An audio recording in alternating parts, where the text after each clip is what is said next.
નમસ્કાર, આપ જોઈ રહ્યા છો બુલેટિન ઇન્ડિયા અને ટુ ધ ટોપિકમાં હું છું શિવમ। તો આજે આપણે મહત્વના મુદ્દા પર આજે ચર્ચા કરીશું। આજે વાત કરીશું ખેડૂતોની। 26 નવેમ્બરે જે કિસાન આંદોલનને 1 વર્ષ પૂર્ણ થવાનું હતું તે પહેલાં જ મોદી સરકાર દ્વારા એક માસ્ટર સ્ટ્રોક લેવામાં આવ્યો। તો આજે સવારે નરેન્દ્ર મોદીએ 18 મિનિટનું સંબોધન કર્યું અને તેમાં આજના પ્રકાશ પર્વના નિમિત્તે શુભેચ્છા આપ્યા બાદ 3 કૃષિ કાયદા પરત લેવામાં આવશે તેવી જાહેરાત કરી અને આગામી સંસદ સત્રમાં તેને પરત લેવાની પ્રક્રિયા પણ કરવામાં આવશે તેવું પણ તેમણે જણાવ્યું અને ખેડૂતોની અપીલ કરી હતી કે તેઓ પોતપોતાના ઘરે જાય। ત્યારે વાત કરીએ ખેડૂતોની તો ખેડૂત નેતા રાકેશ ટીકે દ્વારા આંદોલન હાલ સમાપ્ત નહીં થાય તેવું પણ કહેવામાં આવ્યું। ટીકે એવું કહ્યું કે સંસદમાંથી કાયદાઓ રદ નહીં થાય ત્યાં સુધી આંદોલન પરત નહીં લઈએ અને એમએસપી મુદ્દે પણ સરકાર વાતચીત કરે તેવું જણાવ્યું હતું। તો ત્યારે વિપક્ષની વાત કરીએ તો આકરા પ્રહારો પણ થઈ રહ્યા છે। આગામી વિધાનસભાની ચૂંટણીઓ આવવાની છે તેને લઈને આ નિર્ણય લેવાયો છે તેવા પણ પ્રહારો થયા। આ સિવાય અન્ય ઘણા બધા સવાલ છે, તમામના આજે જવાબ લઈશું। ખેડૂતોના આગામી પગલાં કેવા હશે અને 3 બિલ રદ કરીને શું નરેન્દ્ર મોદીએ ખેલ્યો છે કોઈ માસ્ટર સ્ટ્રોક, જોઈશું આજે ટુ ધ ટોપિકમાં।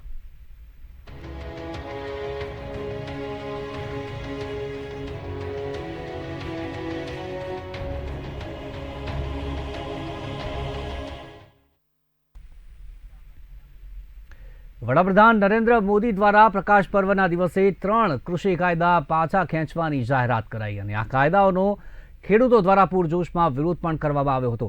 તો પંજાબ, હરિયાણા અને પશ્ચિમી ઉત્તર પ્રદેશ સહિત દેશના અનેક ભાગોથી આવેલા ખેડૂતો ખેતી સાથે જોડાયેલા 3 કાયદાને લઈને દિલ્હીથી ઉત્તર પ્રદેશ, હરિયાણા સાથે જોડાયેલી સીમાઓ પર વિરોધ પ્રદર્શન પણ કરી રહ્યા હતા। સરકાર અને ખેડૂતો વચ્ચે કાયદાઓને લઈને અનેક વાર વાતચીત પણ થઈ પરંતુ કોઈ જ ઉકેલ ન આવ્યો।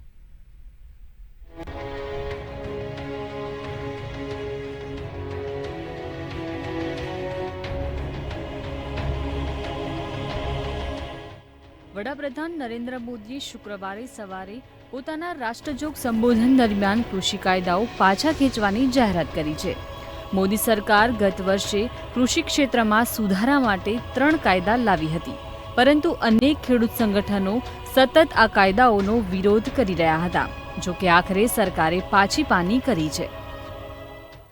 साथियों, मैं आज देशवासियों से क्षमा मांगते हुए सच्चे मन से और पवित्र हृदय से कहना चाहता हूं कि शायद हमारी तपस्या में ही कोई कमी रही होगी, जिसके कारण दिए के प्रकाश जैसा सत्य कुछ किसान भाइयों को हम समझा नहीं पाए। आज गुरु नानक देव जी का पवित्र प्रकाश पर्व है। ये समय किसी को भी दोष देने का नहीं है। आज मैं आपको, पूरे देश को ये बताने आया हूं कि हमने 3 कृषि कानूनों को वापस लेने का, रिपील करने का निर्णय लिया है। પીએમના સંબોધનની મોટી વાતો, હું દેશની માફી માંગુ છું। અમારી સરકાર ખેડૂત હિતમાં કામ કરતી રહેશે। અમારી સરકાર હવે વધારે મહેનત કરશે। મહિનાના અંતમાં શરૂ થતા સત્રમાં પ્રક્રિયા। આંદોલનકારી ખેડૂતને ઘરે પરત જવા પીએમની અપીલ। અમારી તપસ્યામાં જ ખોટ રહી ગઈ। જે કંઈ કરી રહ્યો છું એ દેશ માટે કરી રહ્યો છું। વડાપ્રધાને પોતાના સંબોધન દરમિયાન જણાવ્યું કે કૃષિમાં સુધારા માટે 3 કાયદા લાવવામાં આવ્યા હતા, જેથી નાના ખેડૂતોને વધારે તાકાત મળે। અનેક વર્ષોથી દેશના ખેડૂતો અને નિષ્ણાંતો, અર્થશાસ્ત્રીઓ તેની માંગણી કરી રહ્યા હતા। જ્યારે આ કાયદા લાવવામાં આવ્યા ત્યારે સંસદમાં ચર્ચા થઈ હતી। દેશના ખેડૂતો સંગઠનોએ તેનું સ્વાગત કર્યું હતું, સમર્થન કર્યું હતું અને હું તે સૌનો ખૂબ ખૂબ આભારી છું।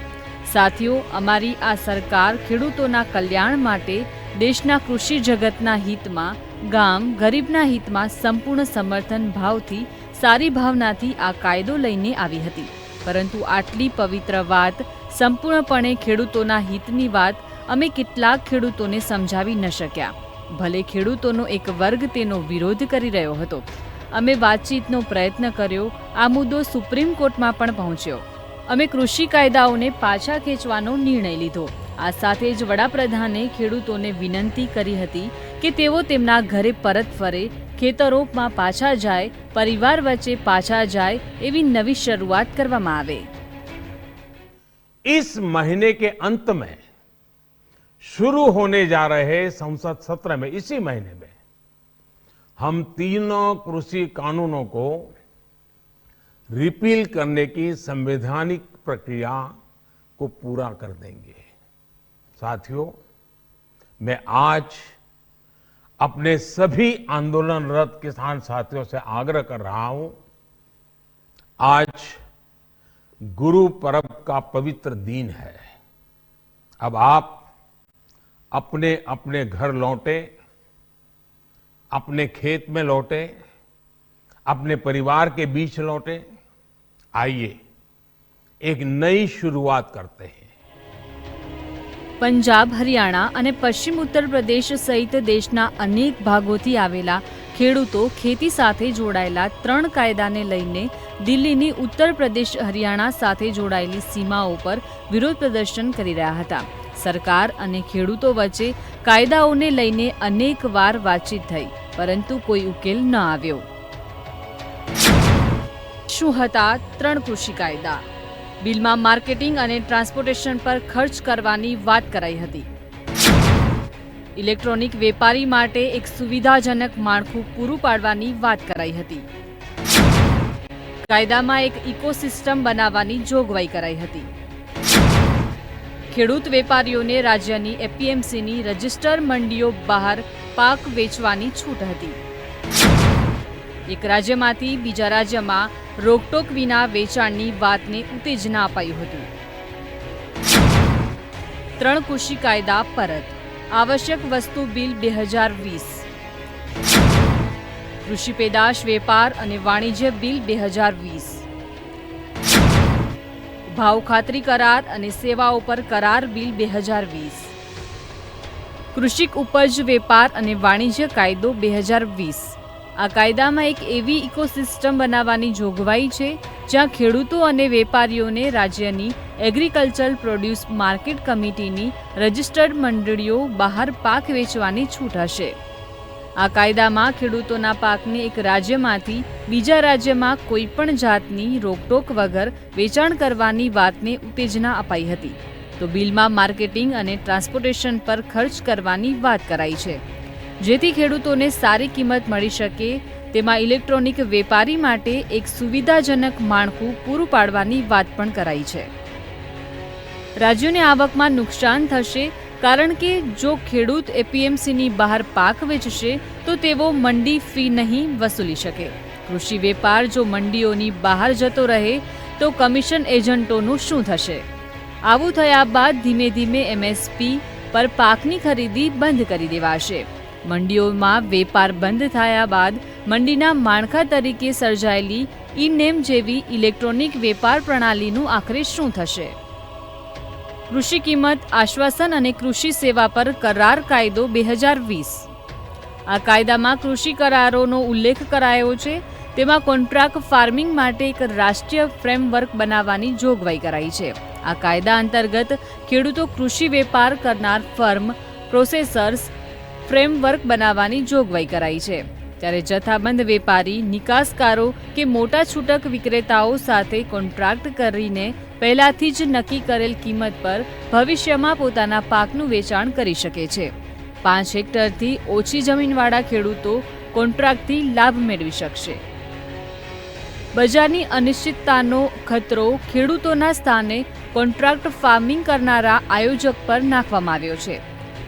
અનુબંધિત ખેડૂતોને ગુણવત્તાવાળા બીજનો પુરવઠો મળી રહે તે સુનિશ્ચિત કરવું, ટેકનિકલ સહાયતા અને પાકના સ્વાસ્થ્ય પર નજર, ઋણની સુવિધા અને પાક વીમાની સુવિધા ઉપલબ્ધ કરાવવામાં આવે. આ અંતર્ગત ખેડૂતો મધ્યસ્થીને હટાવીને સારી કિંમત મેળવવા માટે સીધા બજારમાં જઈ શકે છે. આવશ્યક વસ્તુ કાયદો 2020. આ કાયદામાં અનાજ, કઠોળ, ઓઇલ સીડ, ખાદ્ય તેલ, ડુંગળી, બટાટાને આવશ્યક વસ્તુઓની યાદીમાંથી હટાવવાનો અર્થ એ થયો કે માત્ર યુદ્ધ જેવી અસાધારણ પરિસ્થિતિને બાદ કરતા હવે મન ફાવે એટલો સ્ટોક રાખી શકાશે. આ કાયદાથી ખાનગી સેક્ટરનો કૃષિ ક્ષેત્રમાં ડર ઓછો થશે, કારણ કે અત્યાર સુધી વધુ પડતા કાયદાકીય હસ્તક્ષેપના કારણે ખાનગી રોકાણકારો આ ક્ષેત્રમાં આવતા ગભરાતા હતા. તો કૃષિ ઇન્ફ્રાસ્ટ્રક્ચરમાં રોકાણ વધશે, કોલ્ડ સ્ટોરેજ અને ફૂડ સપ્લાય ચેઇનનું આધુનિકરણ થશે. આ કાયદો અમુક વસ્તુના મૂલ્યમાં સ્થિરતા લાવવામાં ખેડૂતો અને ગ્રાહકો બંનેને મદદ કરશે. બજારનું વાતાવરણ હરીફાઈવાળું બનશે, પાક નુકસાનીમાં ઘટાડો થશે. વિરોધના અન્ય કારણો. તો ખેડૂત સંગઠનોનો આરોપ છે કે નવા કાયદાના કારણે કૃષિ ક્ષેત્ર પણ મૂડીપતિઓ અને કોર્પોરેટ હાઉસીસના હાથમાં જતો રહેશે અને તેનું નુકસાન ખેડૂતોએ ભોગવવું પડશે. કૃષિ મામલાના જાણકારોનું માનવું છે કે ખેડૂતોની ચિંતા યોગ્ય છે. તેમણે કહ્યું કે જો ખેડૂતોને બજારમાં સારી કિંમતો મળી રહી હોત તો તેઓ બહાર કેમ જતા. તેમનું કહેવું છે કે જે પેદાશો પર ખેડૂતોને MSP નથી મળતી તેને તેઓ ઓછી કિંમતે વેચવા પર મજબૂર બની જતા હોય છે. પંજાબમાં થતા ઘઉં અને ચોખાનો મોટો ભાગ કાં તો FSI દ્વારા પેદા કરવામાં આવે છે, કાં તો FSI જ તેની ખરીદી કરે છે. વર્ષ 2019-20 દરમિયાન રબીના માર્કેટિંગ સિઝનમાં કેન્દ્ર દ્વારા ખરીદાયેલા લગભગ 341 લાખ મેટ્રિક ટન ઘઉંમાંથી 130 લાખ મેટ્રિક ટન ઘઉંનો પુરવઠો પંજાબે પૂરો પાડ્યો હતો. તો પ્રદર્શનકારીઓને એ ડર છે કે FSI હવે રાજ્યની મંડીઓ પાસેથી ખરીદી નહીં કરી શકે, જેથી એજન્ટો અને આડતિયાઓને લગભગ 2.5% કમિશનનું નુકસાન થશે. સાથે જ રાજ્યોને પણ 6% કમિશનનું નુકસાન થશે, જે તેઓ એજન્સીની ખરીદી પર લાદીને મેળવે છે. આનું સૌથી વધુ નુકસાન એ થશે કે ધીરે ધીરે મંડીઓ ખતમ થવા લાગશે. પ્રદર્શનકારીઓનું માનવું છે કે કાયદો જે ખેડૂતોને પોતાની ઉપજ ખુલ્લા બજારમાં વેચવાની અનુમતિ આપે છે તે લગભગ 20 લાખ ખેડૂતો, ખાસ કરીને જાટ લોકો માટે તો એક ફટકો જ છે. સાથે જ શહેરી કમિશન એજન્ટો, જેમની સંખ્યા 30,000 છે, તેમના માટે અને લગભગ 3 લાખ મંડી મજૂરોની સાથે સાથે લગભગ 30 લાખ ભૂમિહીન ખેતી મજૂરો માટે આ એક મોટો ફટકો સાબિત થશે. કાયદા પ્રમાણે તેના કારણે ખેડૂતો નવી તકનીક સાથે જોડાઈ શકશે. 5 એકર કરતાં ઓછી જમીનવાળા ખેડૂતોને કોન્ટ્રાક્ટર્સનો લાભ મળશે. જો કે આ જોગવાઈથી ખેડૂત પોતાની જ જમીન પર મજૂર બની જશે. શું હોઈ શકે છે રણનીતિ? આ નિર્ણય આગામી ચૂંટણીને લઈને લેવાયો. પંજાબ અને યુપીની ચૂંટણીને છે કોઈ સંબંધ? ખેડૂતોની નારાજગી દૂર કરવાનો પ્રયાસ. શું કૃષિ કાયદો સમજાવવામાં સરકાર નિષ્ફળ રહી? પ્રધાનમંત્રીના નિર્ણયથી ચર્ચાઓનો દોર શરૂ થયો છે. મનાઈ રહ્યું છે કે આગામી ચૂંટણીને ધ્યાનમાં રાખીને આ નિર્ણય લેવાયો છે અને ખેડૂતોની નારાજગી દૂર કરવાનો આ એક પ્રયાસ છે. Bureau report, bulletin India.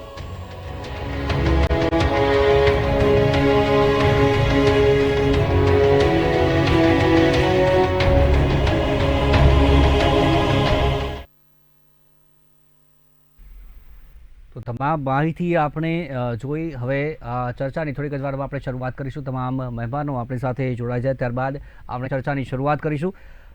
થોડીક વાત કરી લઈએ. જે પ્રકારે આપણે અત્યાર સુધી જે પણ અત્યારે અહેવાલ જોયો, ત્યારબાદ જે સવાલો ઘણા બધા થાય છે. આજે 3 કૃષિ કાયદા સવારે PM મોદીએ સંબોધન કર્યું. 18 મિનિટનું તેમનું સંબોધન હતું અને તેમાં તેમણે સૌથી પહેલાં જે પ્રકાશ પર્વ હતું તેમની શુભેચ્છા પાઠવી PM મોદી અને ત્યારબાદ તેમણે આ જાહેરાત કરી. અને આ જાહેરાતમાં તેમણે કહ્યું કે આ કૃષિ કાયદો છે, 3 કૃષિ કાયદા તેને પરત લેવામાં આવશે અને આગામી સંસદ સત્ર જ્યારે મળશે, શિયાળુ સત્ર, ત્યારે આની પ્રક્રિયા છે, જેને રદ કરવાની પ્રક્રિયા છે તે આગળ કરવામાં આવશે. તો ચર્ચા કરવામાં આવશે અને ત્યારબાદ તમામ મત મેળવવામાં આવશે અને ત્યારબાદ તેને રદ કરવામાં આવશે. સૌથી પહેલાં વાત કરીએ તો પંજાબની અને ઉત્તર પ્રદેશની ચૂંટણી આવી રહી છે. પશ્ચિમ ઉત્તર પ્રદેશની વાત કરીએ તો 109 જેટલી સીટ 137માંથી તે ભાજપે જીતી હતી. તો તેને જાળવી રાખવા માટે પણ આ એક માસ્ટર સ્ટ્રોક હોઈ શકે છે તેવો પણ વિપક્ષ દ્વારા આ તમામ આરોપ છે તે લગાવવામાં આવ્યો છે. ચૂંટણીને લઈને અત્યારે આ કૃષિ કાયદા છે તેને રદ કરવામાં આવ્યા છે. આ સિવાય વાત કરીએ પંજાબની, તો પંજાબમાં કોંગ્રેસ પાસે જે 77 સીટ છે અને ખેડૂતોની ખૂબ જ મોટા પ્રમાણમાં આમાં સીટ છે. ખેડૂતો જ આ ખૂબ જ મોટા પાયાનો ભાગ હોય છે. ત્યારે વાત કરીએ તો પંજાબની ચૂંટણીને લઈને પણ આ એક માસ્ટર સ્ટ્રોક હોઈ શકે છે તેવું પણ કહેવામાં આવ્યું. તો કૃષિ કાયદાને પરત ખેંચવા માટે જે વર્લ્ડ મીડિયાની આપણે વાત કરીએ, અલગ અલગ દુનિયામાં અલગ અલગ દેશના મીડિયાની વાત કરીએ તો ન્યૂયોર્ક ટાઈમ્સે પણ લખ્યું કે પીએમ અંતે નરમ પડ્યા. પાકિસ્તાનના વાત કરીએ, પાકિસ્તાનના ધ ડોન ન્યૂઝપેપરની વાત કરીએ, તેમણે પણ મોદી સરકાર ચૂકી ગયું. તો વર્લ્ડ ન્યૂઝપેપરમાં પણ જ્યારે કૃષિ કાયદા પરત લેવામાં આવ્યા તેની નોંધ છે તેમના ત્યાં પણ લેવામાં આવી. તો ખેડૂતો સામે પીએમ મોદી ઝૂક્યા છે તેવું અત્યારે અલગ અલગ છે તે લોકો છે તે કહી રહ્યા છે.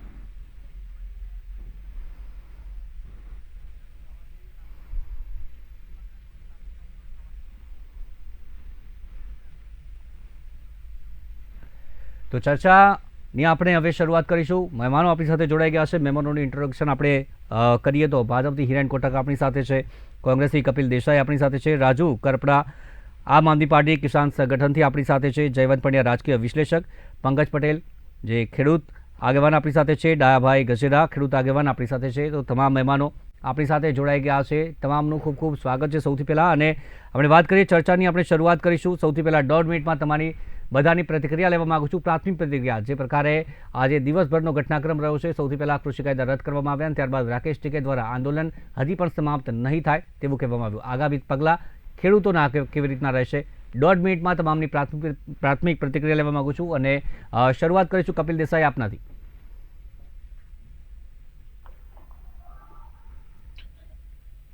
કપિલજી, આપને અવાજ આવી રહ્યો છે? હેલો, આવી રહ્યો છો?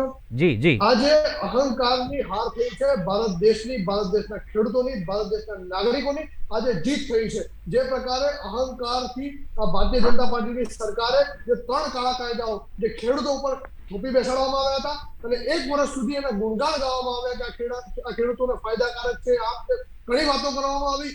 ખેડૂતોએ સંઘર્ષ ચાલુ રાખ્યો. કાળા કાયદાઓને હટાવવા માટેનો સંઘર્ષ હતો. 700 જેટલા ખેડૂતોનો ભોગ લેવાયો છે. 700 જેટલા ખેડૂતો શહીદ થયા છે. 16 મહિના સુધી રોડ ઉપર, રસ્તા ઉપર, ઠંડીમાં, ગરમીમાં, વરસાદની અંદર એ ખેડૂતો સંઘર્ષ કર્યો છે. ત્યારે ભારત દેશના ખેડૂતની, ભારત દેશની જીત થઈ છે અને અહંકારીઓની હાર થઈ છે તો ચોક્કસપણે માનું છું. અને આ જે પ્રકારે આજે જે 3 કાળા કાયદા પાછા ખેંચવામાં આવ્યા તે માત્ર ને માત્ર ચૂંટણી પૂરતા છે. આગામી ચૂંટણીમાં દેખાતી હારને લઈને આજે 3 કાળા કાયદા પાછા ખેંચવામાં આવે છે ભારતીય જનતા પાર્ટી દ્વારા. તો જનતા ક્યારે માફ નહીં કરે? જનતા માત્ર ને માત્ર જાણી ગઈ છે કે આ ચૂંટણી જેવી સરકાર છે. જે આંદોલન જેવી કહેતા હતા તે લોકો હકીકતમાં ખુરશી જેવી લોકો છે અને ચૂંટણી જોઈને આ કાયદાઓ પાછા ખેંચે છે ડરના કારણે. જેમ પેટા ચૂંટણીમાં હાર થઈ, પેટ્રોલ ડીઝલમાં થોડો ઘણો ભાવ ઘટાડ્યો, તે રીતે જ આ કાળા કાયદા પાછા ખેંચવામાં આવે છે. કપિલજી, પાછો આવીશ આપની પાસે. પાછો આવીશ આપની પાસે. રાજુભાઈ જી, આવનારી ચૂંટણીઓને ધ્યાને લઈ અને પ્રજાની વચ્ચે, ખેડૂતોની વચ્ચે જઈ શકાય એવી સિચ્યુએશન કોઈ ભાજપના નેતાઓની નહોતી. ત્યારે આવનારી ચૂંટણીઓને ધ્યાને લઈ સત્તા જવાના ડરથી આ નિર્ણય લેવામાં આવ્યો છે. બીજી વાત જે કરીએ કે 700 થી વધારે ખેડૂતો શહીદ થઈ ગયા છે. એક આશ્વાસનનું કે શ્રદ્ધાંજલિ માટે એક ટ્વીટ પણ જે પ્રધાનમંત્રી નથી કરી શક્યા, એ પ્રધાનમંત્રી આજે ખેડૂતોના હિતની વાત કરતા હતા અને દેશની માફી માંગી એમને સ્વીકારી લીધું છે કે ખરેખર લોકશાહીની અંદર બહુમતીથી કોઈ મૂર્ખામી ભરા નિર્ણય લેવાઈ ગયા હોય તો પણ લોકો કહે એ માનવું પડે છે અને લોકશાહીની અંદર લોકહઠ જ રાજહઠની સામે ભારે પડે છે. જી જયવંતભાઈ, મારું કેવું એવું છે કે આજે ચૂંટણી લક્ષી છે, એમાં કોંગ્રેસને આપણે આજે અભિનંદન આપવાનો દિવસ છે. કારણ કે જે કોંગ્રેસે 2019ની ચૂંટણીમાં એપીએમસી ને આ બધાની વાત કરી હતી, ફ્રી માર્કેટિંગની, એ કોંગ્રેસ છે ખેડૂતોના આંદોલનને આગળ કરીને મોદી સરકારને ઝુકાવવામાં પહેલી વાર મોટા પાયે સફળ થઈ છે. એટલે કોંગ્રેસની જે રાજનીતિ છે એ હજી ભાજપ હજી પણ ક્યાંક ઊણો ઉતરે છે એવું આ નિર્ણય ઉપરથી દેખાય છે. અને માત્ર ને માત્ર જે કોંગ્રેસ કે છે વાત સાચી છે કે ચૂંટણી લક્ષી નિર્ણય છે, કારણ કે હમણાં જે પેટા ચૂંટણીઓ થઈ એમાં ખાસ કરીને હિમાચલ પ્રદેશમાં એમાં જે ફટકો પડ્યો તો એના પરથી સ્પષ્ટ છે ને આમાં જે આજે પ્રકાશ પર્વ છે એ જ દિવસે આ નિર્ણયની જાહેરાત કરી છે. એટલે એનો અર્થ સ્પષ્ટ છે કે પંજાબ અને ઉત્તર પ્રદેશ બંનેમાં જાટ સમુદાય, હરિયાણામાં પણ જાટ સમુદાય છે, તો એને મનાવવા માટે, એને પાછા લાવવા માટે એ વસ્તુ કરશે. અને જોવાની વાત એ રહેશે કે અમરિન્દરસિંહ જે આ આંદોલનના પ્રણેતા ગણાય છે, કારણ કે કોંગ્રેસના પૂર્વ અધ્યક્ષ એવા સુનિલ જાખડે પણ કહ્યું હતું કે જો અમરિન્દરસિંહ બહુ ટેકફુલી આ ખેડૂતોને દિલ્હી સરહદે ન મોકલાત તો આ આખું આંદોલન છે એ કોંગ્રેસની સામે, એટલે કે પંજાબની સરકાર સામે થવાનું હતું. અને હમણાં સિદ્ધુ પણ જ્યાં જ્યાં ગયા હતા ત્યારે ખેડૂતોએ એનો વિરોધ કર્યો હતો. એટલે ખેડૂતોમાં હજુ પણ, મારી વાત પૂરી કરી લો, એક વાત નહીંતર અધૂરી લોકોને સમજાશે નહીં, તો એ લોકોએ સિદ્ધુનો પણ વિરોધ કર્યો જ છે. એટલે એનો અર્થ એ થયો કે કોંગ્રેસનો વિરોધ છે જ ખેડૂતોમાં, પણ જે ટેકફુલી એ કર્યું અને હવે અમરિન્દરસિંહ સાથે ભાજપ છે હાથ મિલાવશે. એટલે આ ચૂંટણીની બધી એ છે, મથામણ છે. જી પંકજભાઈ. દેશના વડાપ્રધાને જે નિર્ણય લીધો છે એને આવકારીએ છીએ. સાથે સાથે માનનીય પ્રધાનમંત્રી સાહેબ આખા દેશના ખૂણે ખૂણેથી વાકેફ છે, આખી દુનિયાની માહિતીથી વાકેફ છે. ત્યારે જો દેશમાં કોઈનું ભલું કર્યું હોય તો સાહેબે બે વ્યક્તિઓનું કર્યું છે કે જેમાં અદાણી અને અંબાણી. જ્યારે દેશના ખેડૂતોની વાત કરીએ તો દેશનો ખેડૂત ગરીબ જ થતો ગયો છે અને સાથે સાથે દેશની જીડીપી પણ ડાઉન થતી ગઈ છે. એની સામે સાહેબ અદાણી અને અંબાણીની જીડીપીમાં વધારો થયો છે. તો સાથે સાથે જો પ્રધાનમંત્રી સાહેબે જો એ માર્ક કર્યું હોત અને આના ઉપર અધ્યયન કર્યું હોત અને જો ખેડૂતો વિશે વિચાર્યું હોત તો ન એમને આ કાયદો લાવવો પડ્યો હોત અને ના અત્યારે આ કાયદો પાછો લેવો પડ્યો હોત.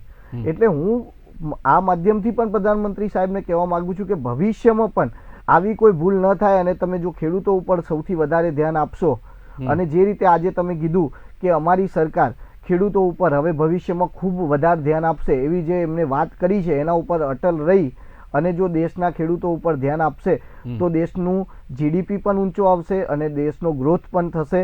એટલે ખેતી પ્રધાન દેશ છે આપણો, એ ખેતી પ્રધાન દેશ રહે અને એને આગળ કામયાબ રાખી શકીએ.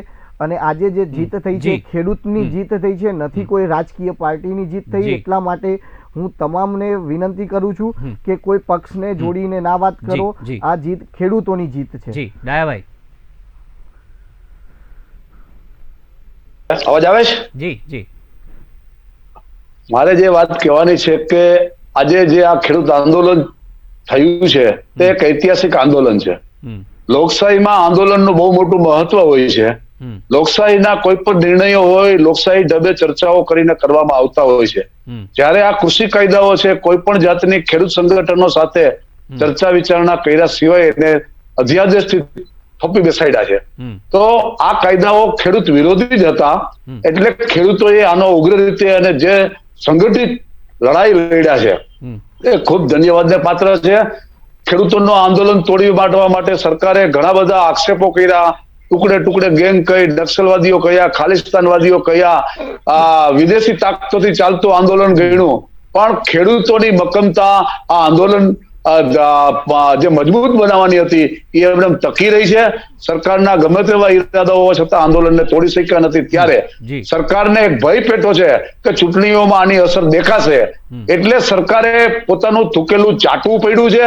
હું એવા આકરા શબ્દો એટલા માટે બોલું છું કે સરકાર જયારે વાતો કરે છે પરંતુ હકીકતે એ મહિલું કઈ હોતું નથી. સરકારે 15 લાખનો વાયદો કર્યો હતો, પ્રધાનમંત્રી ફસલ બીમાનો વાયદો કર્યો હતો, એમાં કોઈ ખેડૂતોને ફાયદો થયો નથી.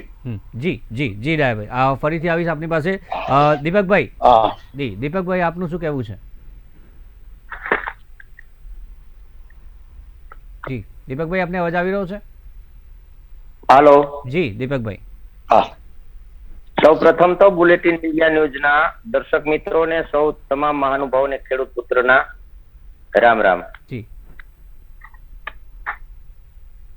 વાહેગુરુ જી કા ખાલસા, વાહેગુરુ જી કી ફતેહ. આ રાજ્ય આશ્રિત માણસોના ફાયદા કૃષિ અધ્યાદેશને જે વડાપ્રધાન શ્રી નરેન્દ્ર મોદીજીએ રદ કરી અને ખેડૂતના દિલમાં જે ઘર કર્યું, મહદઅંશે સારું થયું છે, પણ એ નથી સમજાતું કે વડાપ્રધાન નરેન્દ્ર મોદીજી કીધું કે 300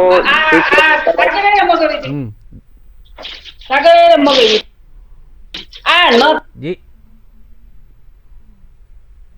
કે હિરેનભાઈ આપની પાસે આવું છું. હિરેનભાઈ, 1.5 મિનિટમાં આપની પ્રતિક્રિયા તમામની વાત આપણે સાંભળી. આપ શું કહેશો હવે 1.5 મિનિટમાં? પછી આગળ વધી આપણે ચર્ચાની વિસ્તારપૂર્વક શરૂઆત કરીએ. જી બિલકુલ 1.5 મિનિટ. અને એક્ઝેક્ટલી કેવું છે કે કાળા કાયદાઓ એ શબ્દ વારંવાર ઉલ્લેખ કરવામાં આવ્યો. બીજું સરકાર વિરોધી એટલે કે ખેડૂત વિરોધી સરકાર એવો શબ્દનો પ્રયોગ કરવામાં આવ્યો અને થૂકેલું ચાટવું પડ્યું. હવે આ જે તમામ શબ્દો છે એની પાછળ એક વાત છે, એ કદાચ મારા મિત્રો ભૂલી ગયા, કદાચ બધાએ પ્રધાનમંત્રી શું વાત કરી છે સાંભળી જશે. અને આ તો એક સર્વ વિવાદિત એક કથન છે અને એક એવી વાત છે કે જે બધાને ખબર હશે કે આ તમામ કાયદાઓની રચના એ સંસદમાં થઈ છે. તો સંસદમાં થયેલો કોઈ કાયદો હોય કે કોઈ કાયદાઓ હોય તો એની રચના કરવાનું કામ સંસદ સભ્યોનું હોય અને માત્ર ને માત્ર શાસક પક્ષના સભ્યો ના હોય, બધા જ પક્ષોના સભ્યો ત્યાં હાજર હોય અને એમના દ્વારા કરવામાં આવેલો કાયદો છે. અને એ જ કાયદાને હવે અત્યારે કાળો કાયદો કહેવામાં આવે છે. એક દુર્ભાગ્યપૂર્ણ વ્યવસ્થા છે. બીજી એક બાબત ખાસ અહીંયા મારે ઉલ્લેખ એ કરવો જરૂરી છે કે જે રીતે પ્રધાનમંત્રીએ કહ્યું છે એ મુજબ 2014 થી એ પહેલા પણ પ્રધાનમંત્રી કૃષિ કાયદાઓ, કૃષિને લગતા તમામ બાબતો, ખેડૂતોને લગતી તમામ મુશ્કેલીઓની વધારે સારી રીતે વાકેફ હોવાના કારણે આ 3 કાયદાઓમાં જે જોગવાઈઓ કરેલી છે તે સમયાંતરે આપણો દેશ કૃષિ પ્રધાન છે માટે જ કરાયેલી જોગવાઈઓ હતી. તેમ છતાં પણ માત્ર એક ચોક્કસ તબક્કાની વાત કરીએ તો એ તબક્કા માટે થઈને જે પ્રકારે ફેરફાર કરવાની જરૂર લાગી તો એમના માટે પણ એમને ફેરફાર કર્યો છે. અને એક પ્રસંગ સાથે સરખાવવો પડશે. 1.5 મિનિટમાં મારી પાસે હજુ 40 સેકન્ડ બાકી છે. મેં સ્ટોપ પર ચાલુ કરી છે જેમાં 3 મિનિટ વેડફી નાખી. હવે એટલું કેવું છે કે જે રીતે આપણે ભગવાન શ્રી કૃષ્ણએ ગીતાનો ઉપદેશ આપ્યો ત્યારે ખાસ કરીને અર્જુનને કહ્યું કે આપણા બંનેની ઉપર એક ધ્વજ છે અને એ ધ્વજમાં હનુમાનજી મહારાજ બેઠા છે. તો હનુમાનજી મહારાજ છે આપણાથી ઉપર છે અને હનુમાનજી મહારાજ અને કૃષ્ણ ભગવાન એટલે વિષ્ણુનો અવતાર. એમણે પોતે પણ કહ્યું કે તું રથની ઉપર છે અર્જુન, પણ તારી ઉપર ને મારી ઉપર પણ હનુમાનજી મહારાજ છે. એ જ રીતે 100% નીચું જોવું પડ્યું શબ્દથી આપ અલગ જઈને વિચારો તો ભારતના પ્રધાનમંત્રી, યશસ્વી પ્રધાનમંત્રી નરેન્દ્રભાઈ મોદીએ એમ કહ્યું છે કે ખેડૂત તાજ છે, દેશનો તાજ છે. એના માટે થઈને સ્વાભાવિક રીતે કોઈ પણ નિર્ણયમાં બદલાવ લાવવાની જરૂર પડે તમે લાવીએ. જી ચર્ચાની આપણે વિસ્તારપૂર્વક શરૂઆત કરી. હવે જાવેદભાઈ આપની પાસેથી આપણે શરૂઆત કરીએ. સૌથી પહેલા નરેન્દ્ર મોદીની સંબોધનની આપણે વાત કરીએ તો તેમણે કહ્યું કે માફી તો માંગી હતી પરંતુ એવું પણ કહ્યું કે સમજાવી ન શક્યા. આ સિવાય તેમણે પણ એવું પણ કહ્યું કે 2 વર્ષ જેટલું એને હોલ્ડ પર રાખવાનો પણ પ્રસ્તાવ મૂકવામાં આવ્યો છતાં પણ ખેડૂતો ન માન્યા. તો જે કઈ વાત છે કે ખેડૂતોને એ પ્રસ્તાવ પણ ન કબૂલ્યો અને ખાલી રદ કરવાની જ વાત કરવામાં આવી અને અનંતે હવે રદ કરવો પડ્યો છે. જો મેં મારા લેખોમાં પણ મારી રીતે વેબસાઇટ છે jeevanpandya.com એની ઉપર જે તે સમય એટલે કૃષિ કાયદાની સામે વિરોધ થયા કે શાહીનબાગ સામે વિરોધ થયા ત્યારે સ્પષ્ટ રીતે લખ્યું હતું કે આ છે તમે કોઈ પણ હિસાબે માનવાના નથી.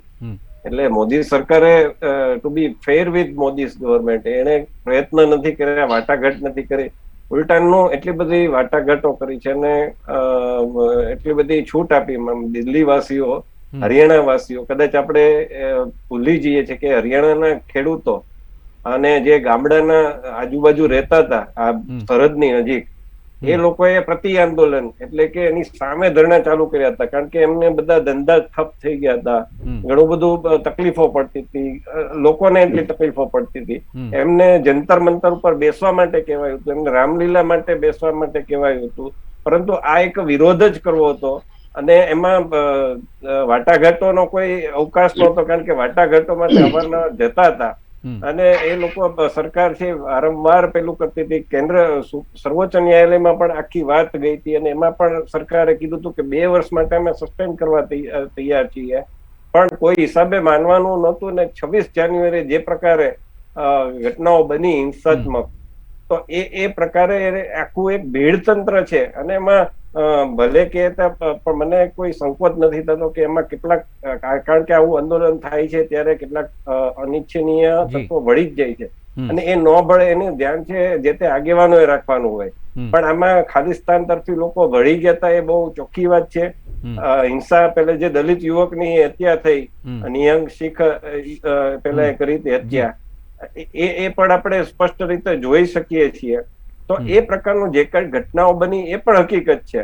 અર્બન નક્સલીઓની છોડી મૂકવા માટે ત્યાં દેખાવો થયા એ પણ હકીકત છે. એટલે આ બધું હોવા છતાંય તમે આજે ઝૂકી જાઓ છો અને નરેન્દ્ર મોદી માટે એના સમર્થકોમાં એક પહેલી છે કે આજે દાખલા કે આનાથી કોંગ્રેસનું જે મનોબળ છે ખૂબ મજબૂત થયું છે. કારણ કે હવે વાઘ લોહી ચાખી ગયો છે. હવે જે થશે એ શું થશે કે બીજા બધા કોઈ પણ કાયદા લાવશો અથવા તો આજ ખેડૂતોના જ મામલે વધુ ને વધુ માગણીઓ થશે અને તમારે સ્વીકારવી પડશે તમારે ચૂંટણી, કારણ કે તમે ચૂંટણી જીતવા માટે આ બધું કરી રહ્યા.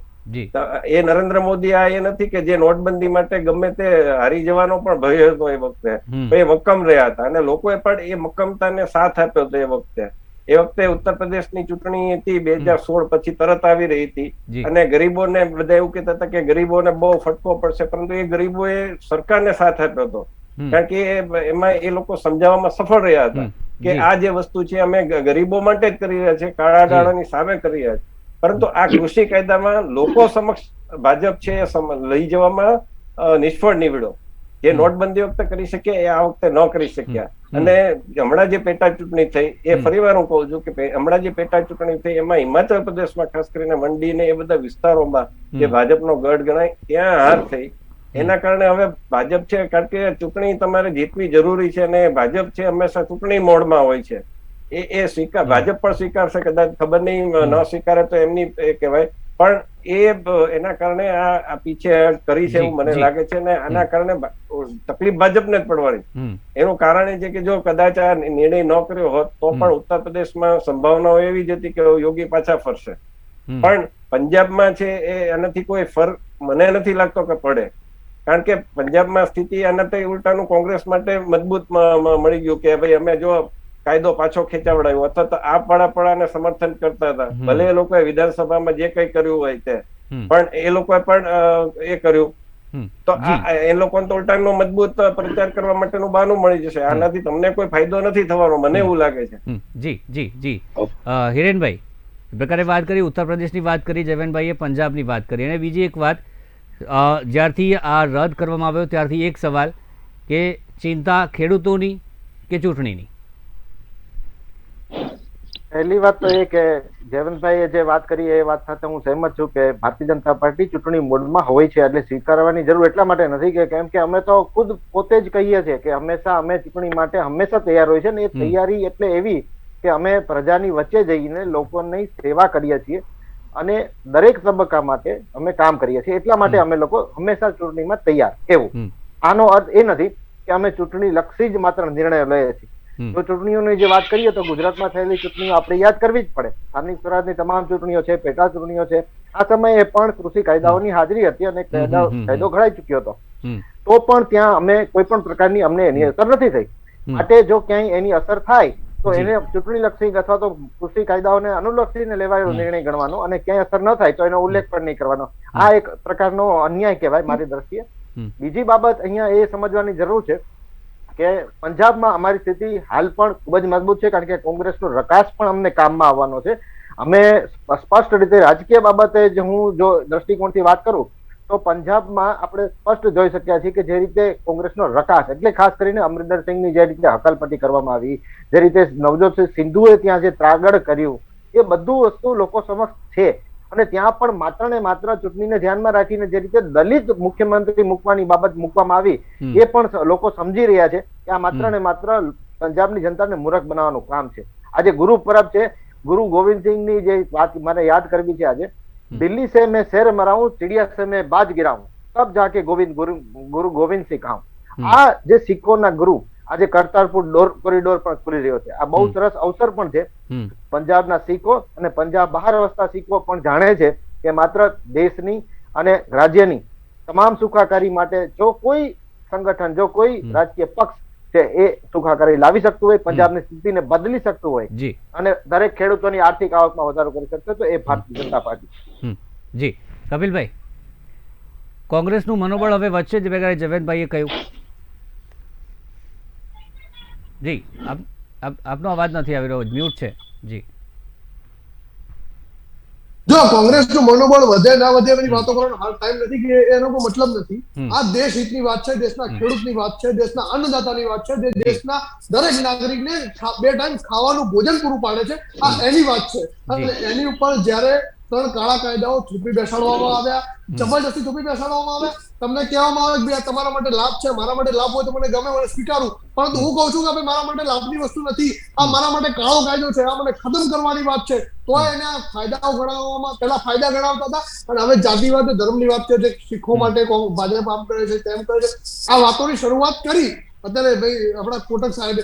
તો આ લોકો જાણી ગયા છે. તમે ધર્મના નામે જે ભાગલા પડવાની વાતો કરો, ધર્મના નામે એક ધર્મથી બીજા ધર્મને લડાવવાની વાત કરો, ત્યારે હું વચ્ચે નથી બોલું બિલકુલ, ત્યારે આ કાયદો પંજાબ પૂરતો નહોતો, આ કાયદો હરિયાણા પૂરતો નહોતો, આ કાયદો કોઈ 2-4 રાજ્યો પૂરતો નહોતો, આ કાયદો સમગ્ર હિન્દુસ્તાનના દરેક ખેડૂતોને લાગુ પડતો કાયદો હતો. આ હિન્દુસ્તાનની સંસદમાં આ પાસ કરાયેલો કાયદો હતો. સૌથી પહેલા તો હમણાં હિરેનભાઈએ કહ્યું કે ભાઈ સંસદમાં પાસ થયો તો સંસદ સભ્યોની હાજરીમાં એની સહેમતીથી પાસ થયો હોય, તો એમને સ્પષ્ટ કરવા માંગુ છું કે લોકસભાની અંદર જ્યારે આ ખરડો પસાર કરવામાં આવ્યો ત્યારે ધ્વનિમતથી પસાર કરવામાં આવ્યો છે. ધ્વનિમત એટલે વિપક્ષના સંસદ સભ્યોને સસ્પેન્ડ કરીને તાનાશાહી પૂર્વક આ ખરડો પસાર કરવામાં આવ્યો હતો. એનો વિરોધ કર્યો છે કોંગ્રેસ પાર્ટીએ, સંસદની બહાર બેસીને વિરોધ કર્યો છે, લોકસભાના પ્રિમાઇસીસમાં એની બહાર ધરણા કર્યા હતા. 3 દિવસ સુધી તમારા સંસદો લોકસભાની બહાર બેસી રહ્યા હતા, લોકસભાના પ્રિમાઇસીસની અંદર રાત્રે રોકાઈને ત્યાં આગળ 3 દિવસ ધરણા કરીને આ કાયદાનો વિરોધ કરવામાં આવ્યો હતો. આ કાયદો કોઈ પણ પ્રકારના સંસદોની સર્વસંમતિથી નથી પસાર કરવામાં આવ્યો. આ કાયદો અદાણી અંબાણીની સંમતિથી પસાર કરવામાં આવ્યો છે. આ કાયદો દેશના 15 ઉદ્યોગપતિઓ, મોદી સાહેબના 15 મિત્રોને વધુ ધનાઢ્ય કરવા માટેનો આ કાયદો બનાવવામાં આવ્યો હતો. આ કાયદો દેશના ખેડૂતને પૂછીને નથી કરવામાં આવ્યો, દેશના ખેડૂત સંગઠનોને પૂછીને નથી કરવામાં આવ્યો. આ કાયદો લાગુ કરવામાં આવ્યો હતો અદાણી અંબાણી મોદી સાહેબના 15 મિત્રો માટેનો આ કાયદો હતો. જો આજની તારીખે ભાજપ કોંગ્રેસની લડાઈ સાઈડમાં છે, ચૂંટણી આવશે ત્યારે થશે, પરંતુ આજે નવી આઝાદીની લડાઈ શરૂઆત થઈ છે.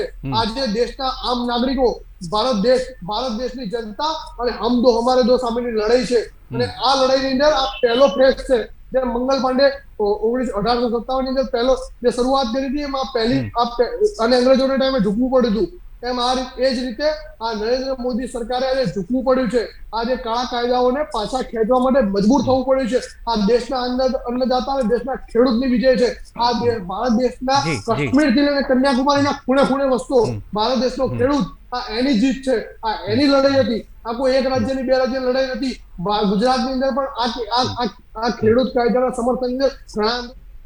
જી કપિલભાઈ ફરીથી આપની પાસે આવીશ. જી કપિલભાઈ ફરીથી આપની પાસે આવીશ. પંકજભાઈ, આપને એક સવાલ. હવે જે પ્રકારે આજે રદ તો કર્યા, પરંતુ રાકેશ ટીકેતે એવું કહ્યું કે હજી જ્યાં સુધી સંસદમાં નહીં થાય ત્યાં સુધી અમે નહીં જઈએ. આ સિવાય MSPની પણ વાત કરી, ત્યાંની પણ સરકાર અમારી સાથે વાત કરવા આવે. સૌથી પહેલાં તો કેટલી ખુશી છે અને રાકેશ ટીકેતને હજી પણ કેમ વિશ્વાસ નથી થતો?